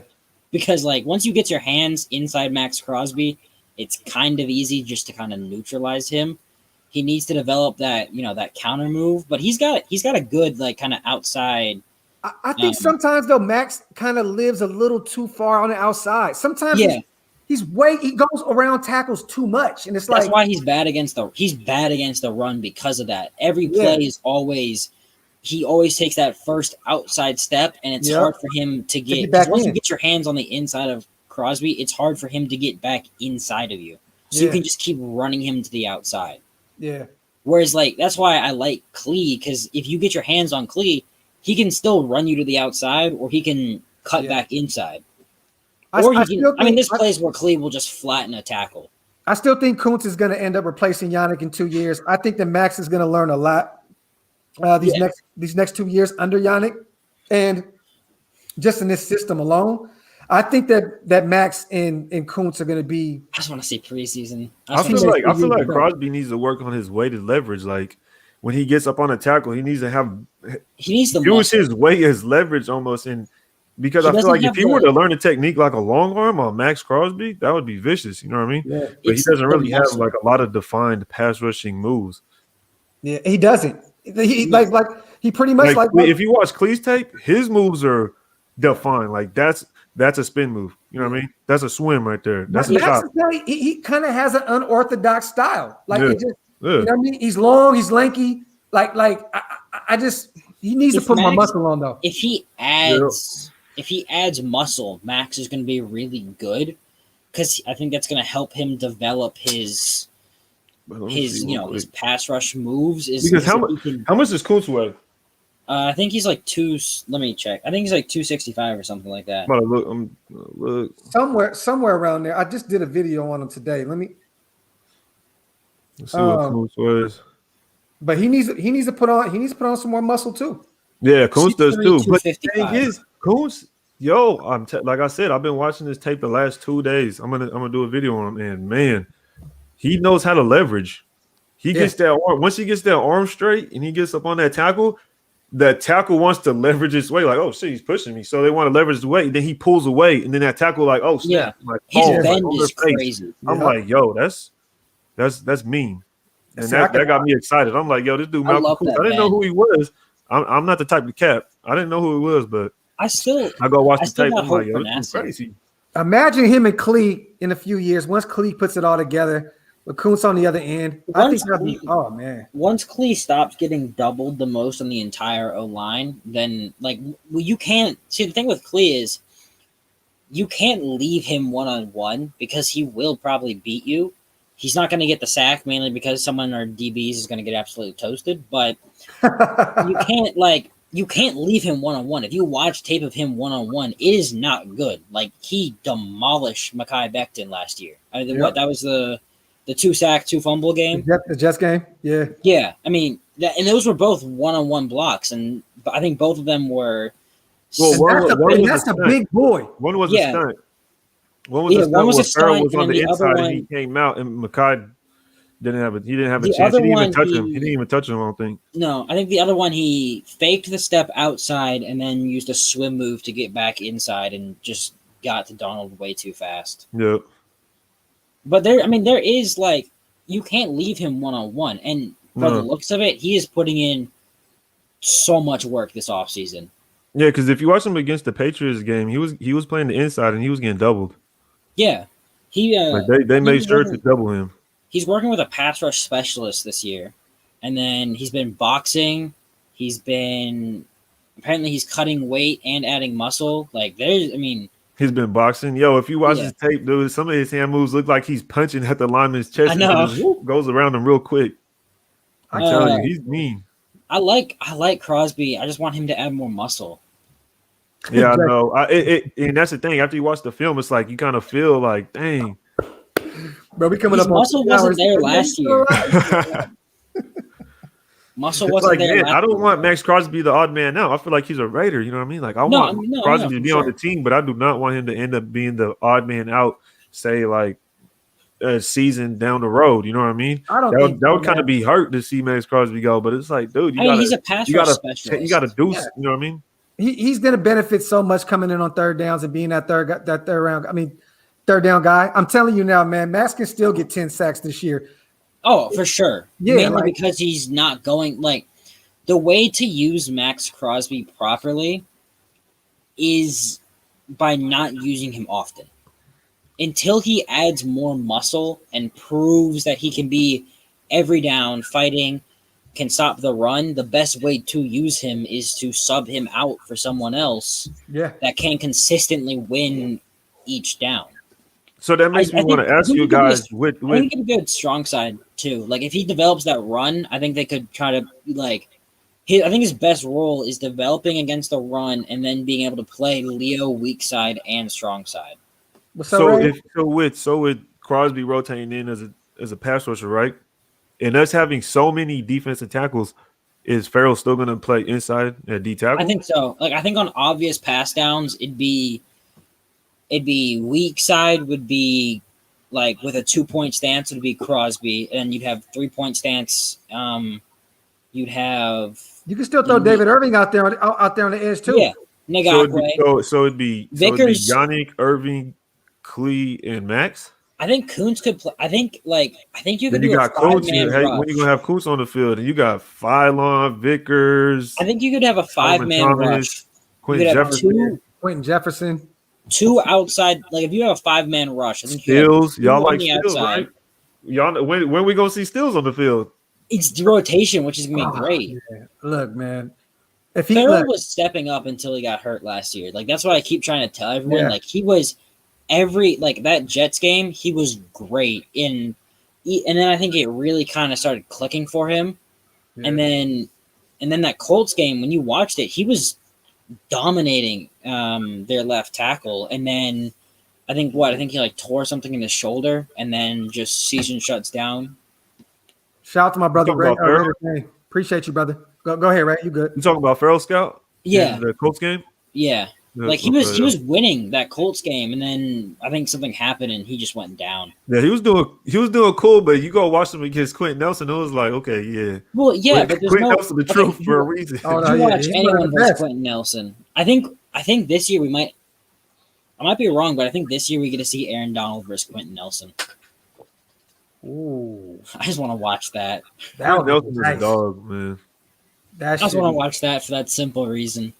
Hey Ray, when are you doing your first live, brother? You know, I've been thinking about it. I kind of want to do one either this Thursday or maybe like next Thursday, and just have a few guests on. You know what I mean? But I'm not really sure yet. Whenever you get it up, bro, let me know, brother. You don't even ask. Just send the link, and I'm pulling up. Yes, sir. You already know. Hey, Scout, we coming up on 3 hours, brother. It's about to be 1 o'clock in the morning, East Coast time. Hey, let everybody know where they can follow you at real quick, King. Raiders.Scout on Instagram, and then on Twitter it's KUHN Tristan or hashtag Raiders somewhere. I'll be on there, or Graphk's Twitter. I'm on there, or Sanjit, so I'm on there too. So yeah. Ray to say, where can they get you at, brother? I wish we had you on earlier, man. It would have been dope to have you on. I gotta work. Yeah, I would have been chopping game with Sanjit too. You know, that's my boy. Well, look, this Ray, I'm gonna get you on at some point. Let me know when you're free, man. And let's do a show. Yeah, for sure. Then I'll jump on your page as well, brother. I need some road games too, man. So, you know.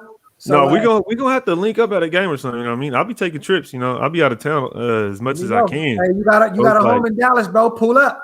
Yep. You already know. But hey, if y'all want to follow me, y'all check me out on YouTube at Raid the Tape or Instagram Raid the Tape. I'm gonna be dropping a Tyreek Gillespie video. After that, I'm gonna be doing a Koonce. So just look out for that. And like I said, I'm gonna be trying to do this live video either this Thursday, probably like next Thursday. Try to get all the Raider goats on there. You know what I mean? Try to get all the guests on there. Try to have it lit for the first one. But I appreciate you bringing me on, though. Oh, it's all love. And one more time, I'll be live Wednesday Night Nation with Mitch. You know what I'm saying? We're gonna be doing our thing with the Raiders Report. And then a Thursday, let me know what time, brother, because I'm gonna be on Honcho's channel. We're gonna be breaking down the schedule. So at some point, let me know. I will make sure we make time to do all of it. You know what I'm saying? And if you like, I'll holler at Honcho too, and we pull him up over there too. You know what I'm saying? Yep. That's what we do, bro. You already know. That's what I'm saying. I'm gonna reach out to my boy Sanjit, and I'm gonna be like, yo, you gotta hop on too. So it's gonna be. Trust me, when I do the first one, I want everybody to be on there. I want it to be lit. I love it. I love to see everybody rocking together, man. Yeah. This is what it's about, bro. Nation, man, I love y'all. Thank you guys, my brothers, for coming on tonight. Scout, thank you for rocking with me for 3 hours, brother. And Ray to Tape, man, he has a great channel, y'all. Please go subscribe to my bro. Let's run everybody numbers up, man. Let's get everybody. I want every Raider Pod guy to have 20K this year, man. What's up? We all need 20K subscribers this year. Let's run it up. You know what I mean? But I love y'all, Nation. I'm dropping 2 or 3 videos tomorrow. I know my guy's gonna be active. So we'll catch y'all next time, man. For real. One. Thank you, guys.